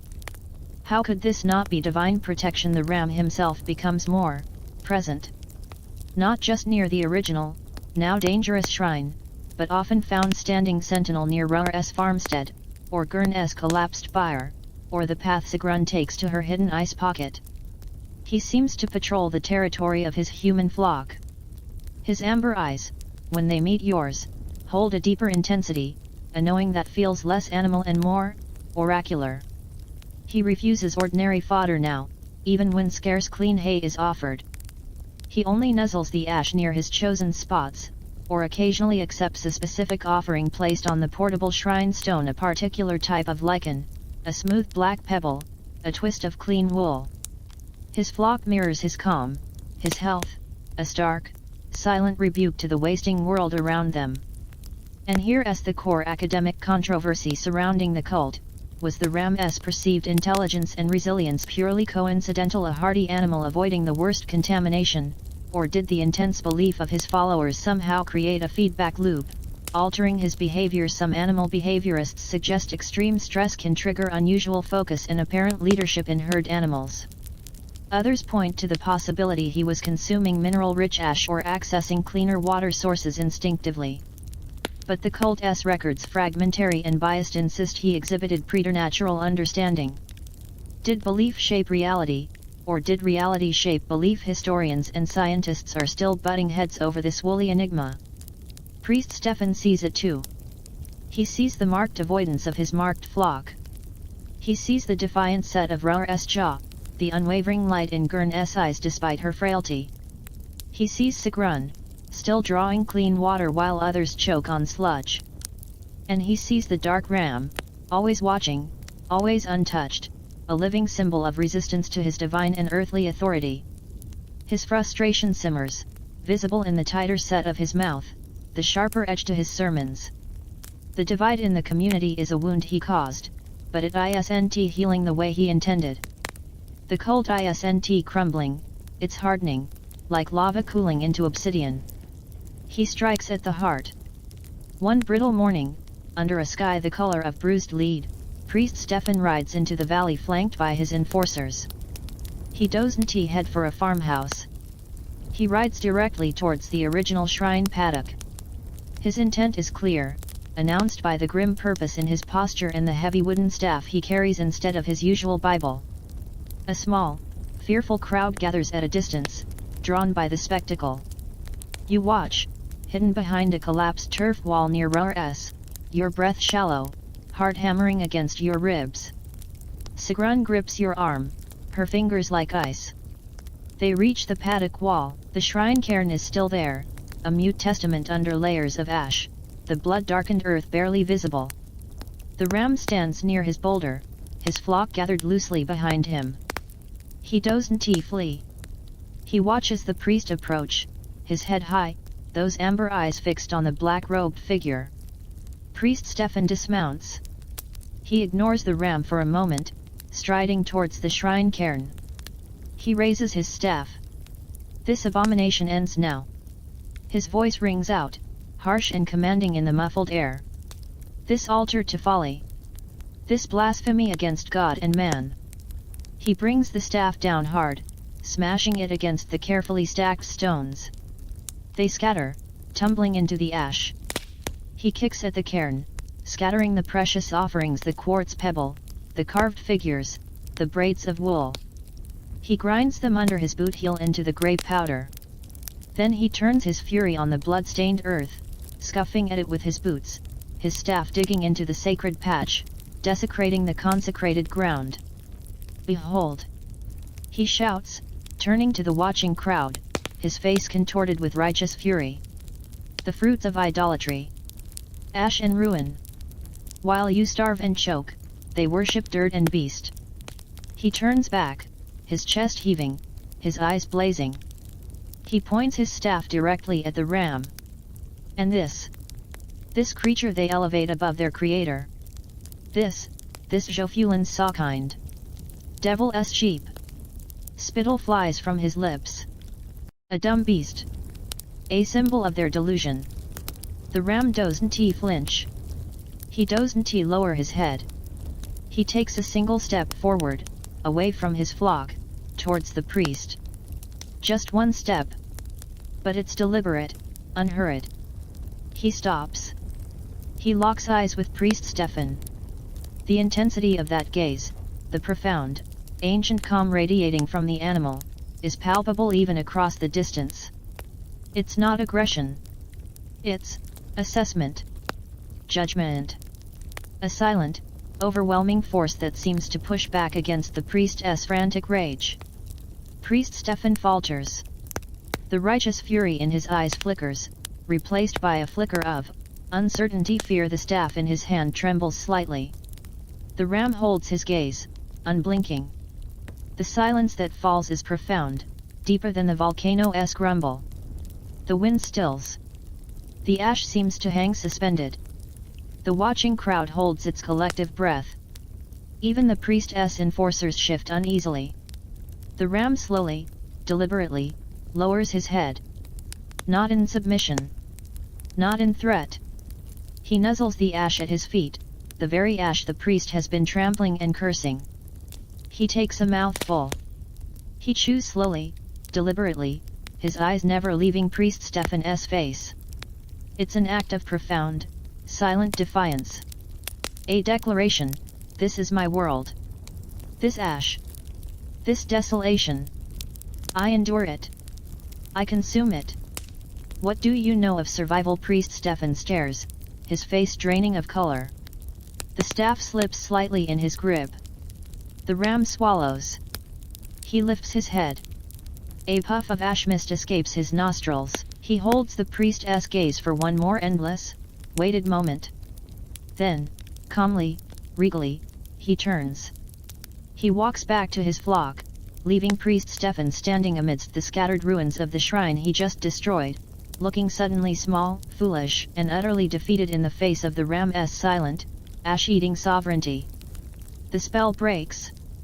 A low murmur ripples through the crowd, not of agreement with the priest, but of awe, of confusion, of terror at the raw, uncanny power that just humbled their spiritual leader without uttering a sound. The priest staggers back, bumping into his pony. He doesn't look at the crowd. He doesn't look at the ram. He stares at the desecrated ground, his face a mask of stunned humiliation. He fumbles for his pony's reins, mounts clumsily, and without a word, digs his heels in. He rides away, not with the stern authority he arrived with, but with the slumped posture of a man fleeing something he cannot comprehend or conquer.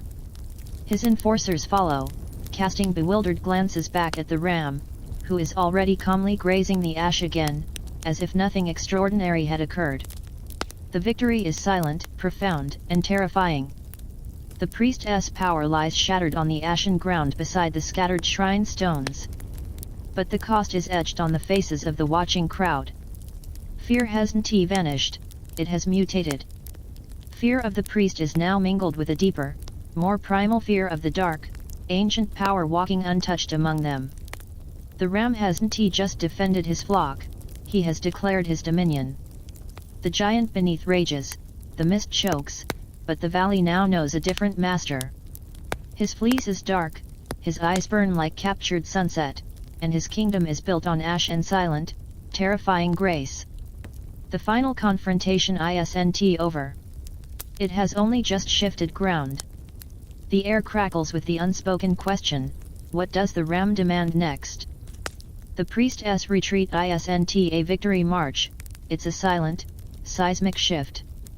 The image burns itself into the valley's collective memory, the black-robed figure of holy authority, humbled, fleeing before the silent, ash-eating defiance of a sheep. The scattered stones of the shrine, the scuffed earth where sacred blood once soaked, they aren't ruins anymore. They're a monument. A monument to the Ram's terrifying power. Priest Stefan doesn't return. Not that day, nor the next. The grim-faced enforcers vanish like ghosts. The oppressive weight of his direct presence lifts, but the air remains thick, charged with a new, volatile energy curdled with primal fear. The mainstream history context is fracture. Disasters don't unify, they shatter.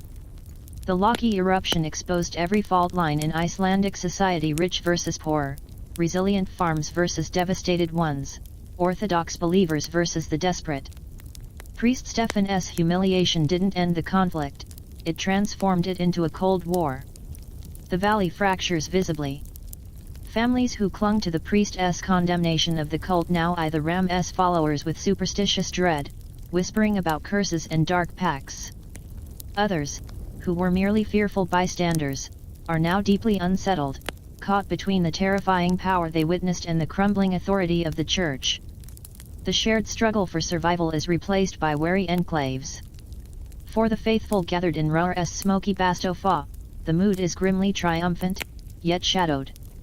R's voice is a low growl. He broke stones. He broke dirt. He did not break him. He nods towards the small, portable shrine stone resting on the packed earth floor, the carved ram figure placed reverently atop it. He fled. Like a whipped dog.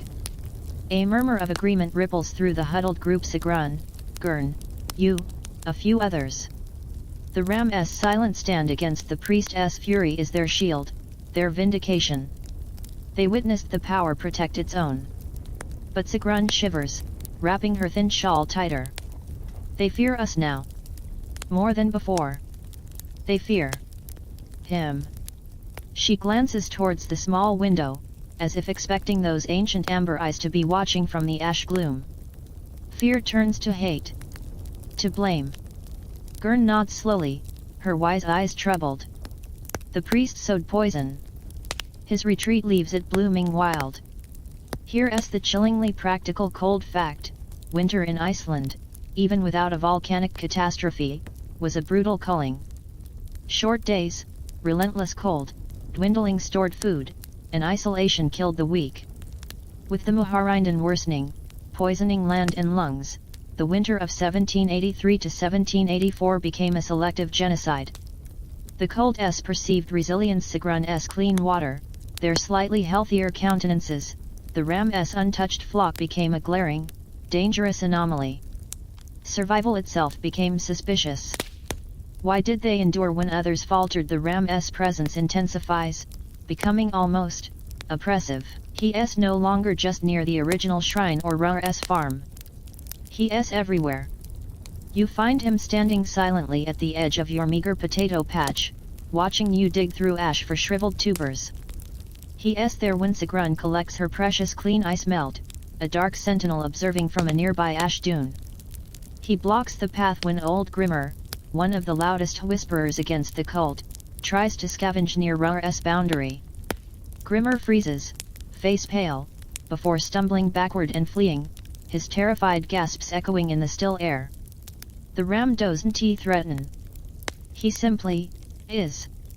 His unnerving calm, his unwavering gaze, feels like a constant, silent judgment. He's not just protecting his flock, he's patrolling his domain. His behavior grows stranger.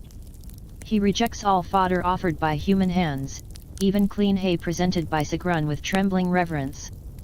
He only consumes ash from specific spots near the ruins of the original shrine, beside Sigrun's ice pocket, at the base of certain lichen-covered boulders. He drinks sparingly, always from the same, hidden seep Gurn discovered, shunning other water sources. He spends hours standing utterly motionless, facing south towards the still glowing fissure, as if communing with the earth's fiery heart. His flock mirrors his stillness, forming silent, woolly circles around him during these vigils, their heads lowered. The sight is deeply unsettling, less like grazing animals, more like a congregation in silent prayer to the volcanic abyss. And here's the historian's battleground. Was the Ram's increasingly bizarre behavior a result of physiological stress, mineral imbalances from ash ingestion, neurological damage from gases or a genuine, observable shift interpreted as sacred by his followers. Skeptics point to known toxins in volcanic ash affecting animal neurology. Believers cite the focused nature of his actions, the specific ash sources, the water choice, the directional vigils as evidence of deliberate, intelligent purpose. The debate hinges on whether trauma and desperation painted meaning onto random pathology, or if something uniquely strange unfolded in that poisoned valley. Priest Stefan hasn't vanished. His absence is strategic. Whispers reach the Bastofa, carried by a terrified young boy whose family still clings to the church. The priest is gathering strength. Not enforcers, but something more potent, witnesses. He is visiting the dying. The families whose sheep perished grotesquely from fluorosis, jaws hanging loose on shattered bones. The parents coughing blood beside feverish children. The farmers whose fields are buried under feet of grey death. He sits with them in their despair, offering comfort, but also, listening. Asking gentle questions. Who seemed untouched by the worst? Who found clean water when others found poison? Who did you see near the beast before it defied God's servant? Where does their strength come from, do you think, when good Christians suffer so? He collects their pain, their confusion, their envy. He collects names. Rar. Gurn. Sigrun. Yours. He collects stories of Sigrun's miraculous well, of the cult's covered gatherings, of the ram's unnatural health. He's not building a case for heresy anymore, he's building a case for witchcraft. For a pact with dark forces that steals life from the righteous to sustain the damned. He's weaponizing the valley's suffering, its dying gasps, against the ram and his flock. Here's the terrifying theological pivot. Lutheranism condemned pagan idolatry, but it reserved its deepest horror for witchcraft consorting with the devil to harm others. By framing the cult's resilience as parasitic, as sustenance drawn from the suffering of neighbors, Priest Stefan taps into a far older, more visceral terror. He's no longer just fighting blasphemy, he's declaring the ram's followers literal agents of Satan, sucking the life from the valley. This accusation, in the depths of the Muharinden, is a death sentence waiting to be pronounced. The tension snaps on a day so cold the ash seems to freeze in the air. You're returning from Gurnes, a small, precious bundle of less tainted lichen Shidi gathered for the portable shrine clutched to your chest. A group blocks the path, not Priest Stefan's enforcers, but neighbors. Men and women you once shared meager meals with. Their faces are gaunt, edged with suffering and a new, feverish hatred. Their eyes are fixed not on you, but on the bundle in your arms. Witchcraft. A woman hisses, her voice raw from coughing. Stealing the land's last strength. A man adds, clutching a coughing child to his chest. Feeding their beast while ours die. Another snarls, pointing a trembling finger at the distant shape of the ram, standing sentinel on a rise. They don't attack. They don't need to. Their words are stones. Their hatred is a physical wall. You're forced to deter, scrambling through deep ash drifts, their accusing eyes burning into your back. The precious lichen feels heavy, tainted. The ram watches your progress from his vantage point, his expression unreadable, a dark silhouette against the bruised sky. That night, in the Bastofa, the fear is palpable. Sigrun weeps silently. They call me witch. They say my water is stolen life. Gurn stares into the fire. He poisons their minds. Turns our survival into a crime. Rar paces, a caged bear. He gathers the dying like arrows for his quiver. Their last breaths will be accusations. The portable shrine stone sits in the center of the floor, the carved ram figure seeming to glow in the firelight. The ram himself is outside, standing his silent vigil near the wall, a constant, brooding presence.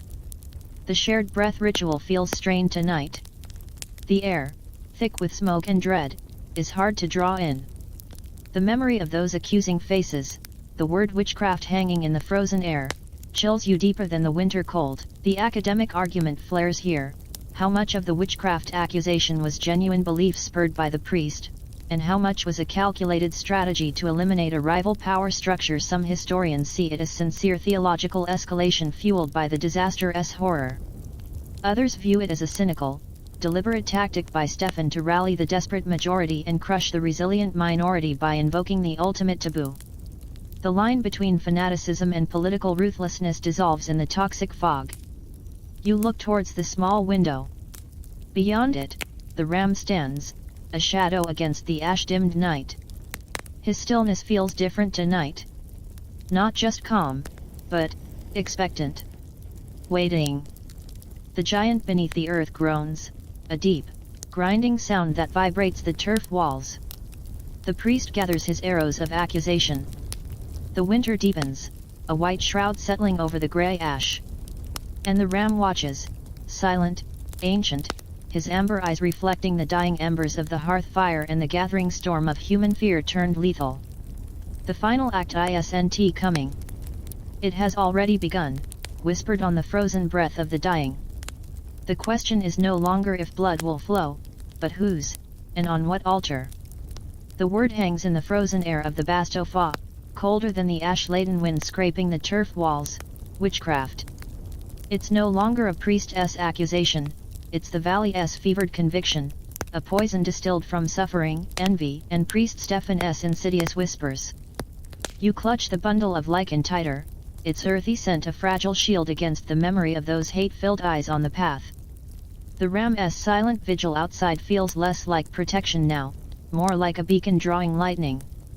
Rar paces, a restless shadow in the smoky gloom. Sigrun's tears have dried, replaced by a hollow-eyed dread. Gurn stares into the dung fire, her face a landscape of ancient sorrow. The portable shrine stone seems smaller, the carved ram figure less a symbol of power and more a target. The mainstream history here is judicial terror. Accusations of witchcraft in 18th century Iceland weren't just social ostracism, they invoked a terrifying legal machinery. While Iceland lacked the massive witch hunts of continental Europe, accusations could lead to formal investigations by the Slumor sheriff, often the priest himself, imprisonment in dreadful conditions, and potentially trial by the Lagarita High Court. Torture, though technically illegal, could be applied for the sake of truth. A conviction meant death, usually burning for women, beheading for men. Priest Stefan wasn't just preaching damnation, he was building gallows from the valley's despair. He returns. Not with fiery sermons, but with cold, formal authority. It's a brittle morning, the ash gloom thick with a new, biting frost that rhymes the grey landscape in cruel white. He arrives flanked not by farmhands, but by two stern-faced men you vaguely recognize from the distant trading post, men with the bearing of minor officials, likely sworn deputies. Behind them trails a ragged, shivering group, the accusers. The hollow-cheeked woman who hissed witchcraft, the man clutching his coughing child, old Grimmer, his eyes burning with vindictive fear. Priest Stefan's face is set, devoid of triumph, radiating only grim, implacable duty. He carries no staff. He carries a folded parchment bearing an official-looking seal. They don't come to the Bastofa. They summon you. All of you. To the center of the valley, near the communal water hole, now just a frozen pit choked with ochre sludge. Attendance isn't requested, it's commanded by the presence of the deputies, their hands resting near the hilts of long knives. The cold bites deep as you shuffle out, joining Sigrun, Rar, Gurn, and the few other marked ones. The rest of the valley gathers at a fearful distance, a wall of gaunt faces and accusing eyes. Priest Stefan unfolds the parchment. His voice, when he speaks, cuts through the frozen air like an ice shard. It's devoid of theatrics. It's the voice of law, of God's ordained judgment, by the authority vested in me as Slumor of this district, and by the testimony gathered from afflicted souls. He gestures towards the shivering accusers. Investigation is hereby opened into the acts of Rar Johnson, Gurn Orsteinsttir, Sigrun Olafsdottir. He names you, and others unnamed, on suspicion of the grievous crimes of sorcery, maleficium, and consorting with unclean spirits through the agency of a bewitched beast. He details the accusations in cold, precise terms. Sigrun's inexplicably clean water source while others drank poison. The cult's unnatural resilience amidst wasting sickness. The ram's defiance of natural law eating ash, evading the Muharindan's scourge. The covered gatherings emitting an aura of unholy power. Jarni's untimely death near the shrine. Most damningly, the claim that their endurance siphons life force from their neighbors, prolonging the valley's agony. The words hang in the air, crystallizing the fear into formal condemnation. Here's the bizarrely specific folk magic fact. Icelandic magical staves Galdrostafur, like the Aegis-Shamar helm of A, were traditionally carved or drawn for protection, often on objects or even livestock.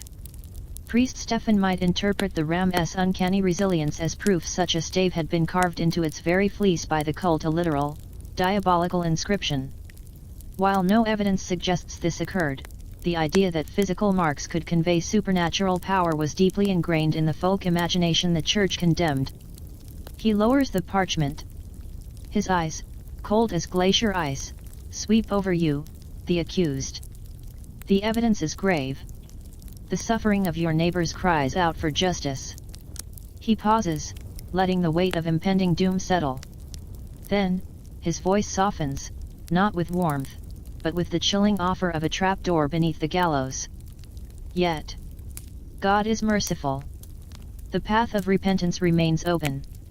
Renounce this folly. Renounce this thing.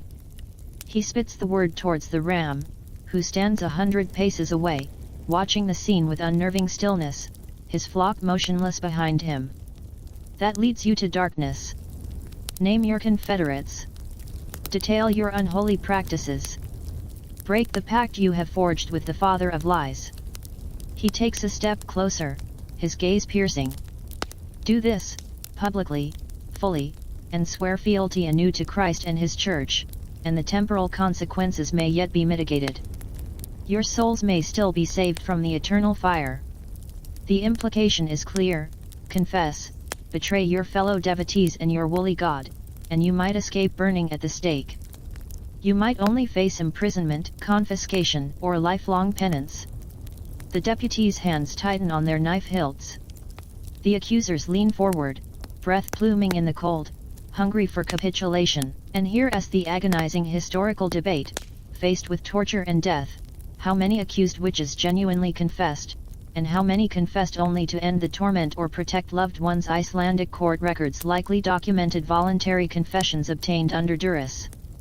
The psychological breaking point under such pressure is impossible to quantify. Did any of the ram's followers truly recant, or did they hold fast, embracing martyrdom for their ash-eating deity? The silence of the accused is one of history's most haunting voids. The silence stretches, brittle as the frost underfoot. Rar stands ramrod straight, his face like weathered stone. Gurn closes her eyes, her lips moving in a silent invocation not to the Christian God, but perhaps to the earth, to the spirit of the place. Sigrun trembles violently, tears freezing on her cheeks, her gaze darting between the priest's implacable face and the distant, silent ram. The deputies shift, impatient. The accusers murmur, the word burn, escaping a woman's lips like a curse. Then, Rar speaks. His voice, rough as basalt, carries no defiance. Only a profound, weary certainty. We breathe the ash, priest. We kneel on the earth. We see what endures. He doesn't look at the priest. He looks at the ram. There is nothing to renounce but the truth we have witnessed. Do your worst. Gurn opens her eyes. She nods once, slowly, her gaze also fixed on the distant woolly shape. Sigrun swallows a sob, straightens her thin shoulders, and gives the tiniest shake of her head. No confession. No betrayal. You feel the collective resolve solidify, cold and hard as the frozen ground. The pact isn't broken.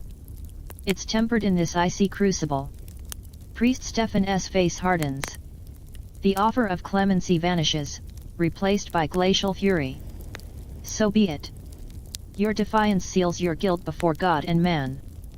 He turns to the deputies. Take them to the storehouse at Havamur. They await the court's pleasure there. The storehouse, a dark, freezing pit, a holding cell before potential execution. As the deputies step forward, rough hands grabbing Rar's arms, a sound cuts through the tense silence.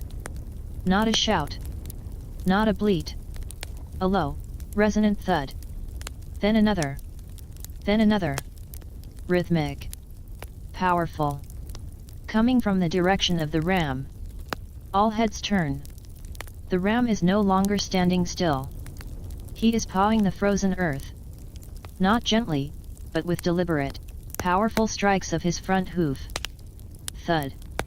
Thud. Thud. Ash and frost fly with each impact. He's not looking at the priest or the deputies. He's looking south, towards the fisher's distant, sullen glow. His small flock has formed a tight circle around him, heads lowered, utterly focused. Thud. Thud. Thud.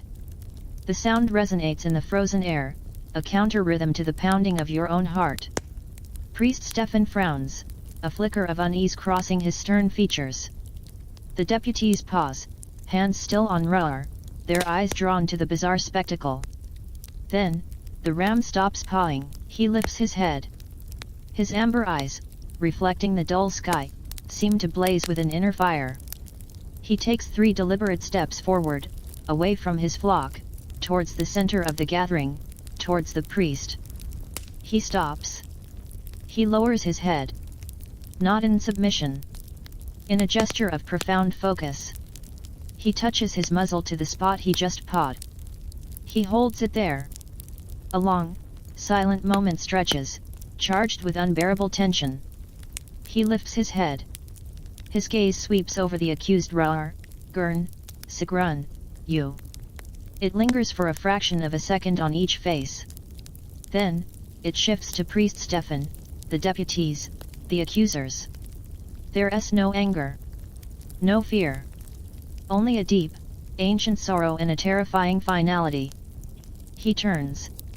He walks calmly back to his flock. He nudges the nearest ewe gently. Then, without a backward glance, without a sound, he leads them away. Not towards familiar grazing spots. Not towards Rar's farm. South. Towards the heart of the burning land, towards the fisher's glow. They walk in single file, a silent procession of dark wool against the grey and white waste, disappearing into the ash haze with startling swiftness. The silence they leave behind is absolute. Stunned. Profound. The deputy's hands fall away from Rar. Priest Stefan stares after the vanished procession, his mouth slightly open, the parchment forgotten in his hand. The accusers gape, their hatred momentarily frozen by sheer, uncomprehending awe. The ram hasn't fought. He hasn't raged. He has simply departed. Taken his power, his presence, his flock, and walked into the fiery maw of the disaster itself. The sacrifice isn't demanded. It's made. Freely. Utterly. He leaves his human flock to face the storm alone, taking the focus of the valley's fear and the priest's wrath with him into the desolation. The giant beneath you groans, a deep, mournful sound. The frozen air feels suddenly emptier, colder, devoid of the only anchor you had left. The trial looms, the storehouse awaits, but the heart of the mystery, the woolly god with ancient eyes, has just walked off the edge of the world, leaving only hoof prints in the ash leading towards fire. The pact is fulfilled, but at a cost that steals the breath from your lungs. He watched. He endured. And now, he is gone. The silence after the ram vanishes into the southern ash haze isn't empty, it's a physical presence, heavier than the sulfuric mist, colder than the frost rhyming the grey sludge in the water hole. The deputies stand frozen, hands still half raised. Priest Stefan stares at the spot where the dark woolly procession dissolved into the bruised horizon, his official parchment hanging limp, forgotten. The accusers shuffle, their feverish hatred momentarily doused by sheer, incomprehensible awe. The sacrifice wasn't demanded by the priest's court, it was offered freely, utterly, walking into the fiery heart of the disaster itself. The ram didn't rage. He didn't plead. He simply removed his power, his unsettling presence, the very focus of the valley's fear and the priest's wrath, from the equation. He took the trial with him into the desolation. The deputies, unnerved and suddenly purposeless, don't drag you, Rar, Gurn, or Sigrun to the storehouse prison. Priest Stefan, his authority visibly deflated, merely gestures vaguely, his voice stripped of its commanding power. Go to your homes. Await the court's summons. The words ring hollow. The spectacle has stolen his momentum. The accused witches are suddenly just survivors again. Broken, marked, but no longer the immediate targets of a righteous purge. The accusers melt away, muttering, confused, the wind whipping their fearful whispers into the choking air. The crowd disperses, leaving you standing in the frozen ash, shivering with a profound emptiness. The mainstream history here is grim reality. The Laki famine Muharrinden peaked in the winter and spring of 1784. Tens of thousands of livestock perished. Human mortality soared, estimated between 20 to 25% of Iceland's population, from a combination of fluorine poisoning, starvation, and disease. Official responses were slow, hampered by distance and the sheer scale of the disaster. Trials, even for heresy or witchcraft, became logistical impossibilities amidst societal collapse. Survival, not justice, became the only imperative. Priest Stefan's case likely dissolved into administrative oblivion, buried under layers of ash and death. You return to Rar's Bastofa, not as a sanctuary, but as a hollow shell. The portable shrine stone sits on the packed earth floor, the small carved ram figure staring blankly into the smoky gloom. It feels like a relic now, a child's toy compared to the profound, terrifying presence that just walked into the fire. No one speaks. What is there to say? The ram's departure wasn't abandonment, it was the ultimate protection. He drew the lightning strike away from his human flock, taking the accusation, the hatred, the focus of the valley's agony with him. He ensured you'd face the famine, but not the pyre. Here's the poignant cold fact: the path the ram took south led towards the Lake Ajagar fissure itself, a landscape utterly transformed by lava flows and ash falls, now known as the Eldron Fire Lava Fields. It's a vast, desolate, moss-covered wilderness of jagged rock, one of the largest lava fields on Earth. Finding traces of a single flock of sheep, or their remains, in that chaotic, still cooling hellscape months later would have been utterly impossible. They vanished not just from sight, but into the mythic belly of the disaster. The days blur into a grey, grinding slog worse than before. The Muharrinden tightens its grip. The air is a visible, blue-grey poison. Coughing becomes a constant, bloody rattle. Death is a frequent, silent visitor in every home, claiming the young, the old, the weakened. Priest Stefan performs grim, ash-choked funerals, his sermons devoid of fire, focused only on endurance and God's inscrutable will. He avoids your eyes. The accusations hang in the air, unspoken but heavy, a shared, unhealed wound. You see it in the way people still flinch from Sigrun at the water hole, in the whispers that follow Gurn when she gathers lichen. You are marked, not by the ram, but by the shadow he cast and the fear he absorbed.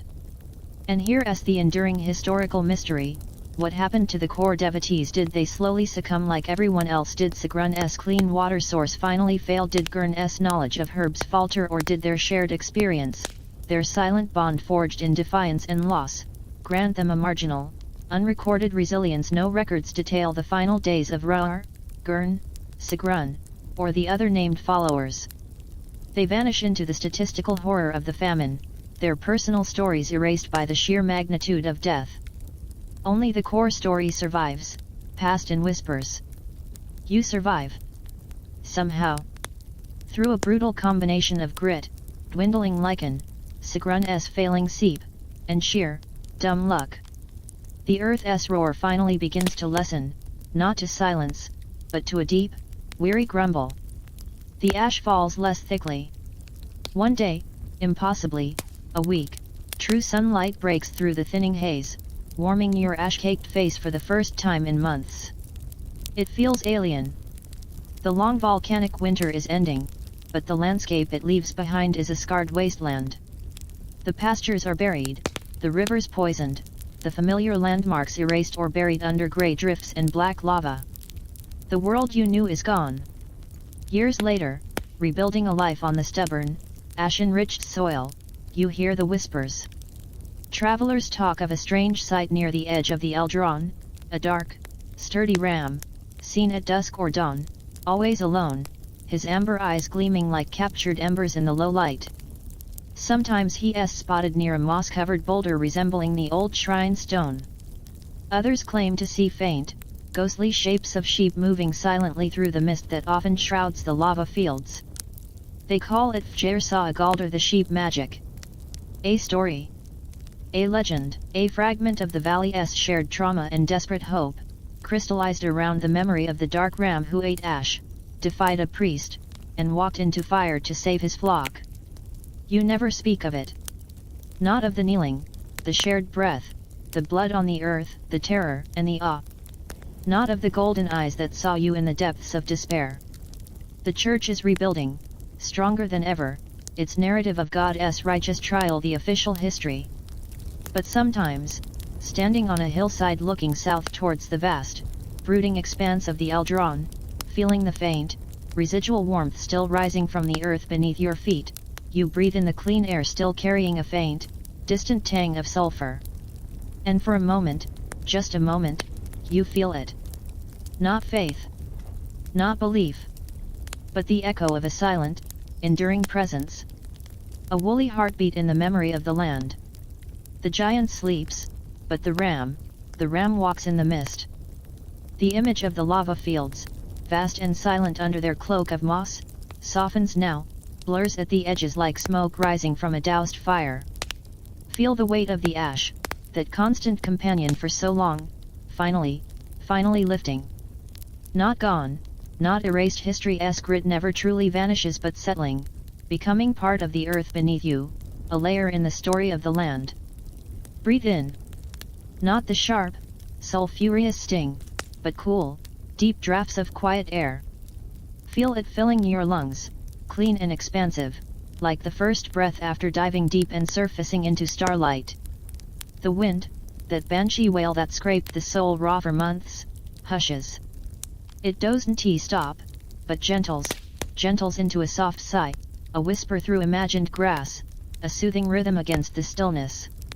It carries no curses now, no accusations, only the faintest memory of distant waves, or perhaps the rustle of deep, soft wool. Yes, wool. Imagine its touch. Not scratchy and ash stiffened, but impossibly soft, thick and warm. A blanket woven from starlight and resilience, settling over your shoulders, heavy with comfort, smelling faintly of lanolin and the quiet, clean scent of high mountain air after rain. The deep, resonant thud, thud, thud of the ram's hoof on frozen earth it transforms. Slows. Deepens further, becoming the steady, reassuring pulse of your own heart, echoing the slow, patient turning of the world itself. Safe. Anchored. The fiery glow on the southern horizon dims, cools, not to darkness, but to the soft, velvety blue of deepest twilight, scattered with points of silver light. Are they stars or perhaps, the reflection of ancient, calm, amber eyes, watching not with judgment, but with the quiet, eternal patience of the earth itself, holding you safe in the vast, silent tapestry of the night. The last tendrils of thought of priests and ash, of fear and fierce, woolly defiance unravel like mist under moonlight. They drift away on that gentle sigh of wind, leaving only stillness. Deep, profound stillness. A silence that isn't empty, but full of peace, full of the soft rhythm of breath, full of the quiet certainty of rest. The story is told. The land sleeps. The stars hold their watch. You are held. Let go into the softness, the warmth, the quiet pulse of the night. Deeper now, deeper, into the welcoming, dreamless dark, where even giants sleep, and ancient, golden eyes, gently, close.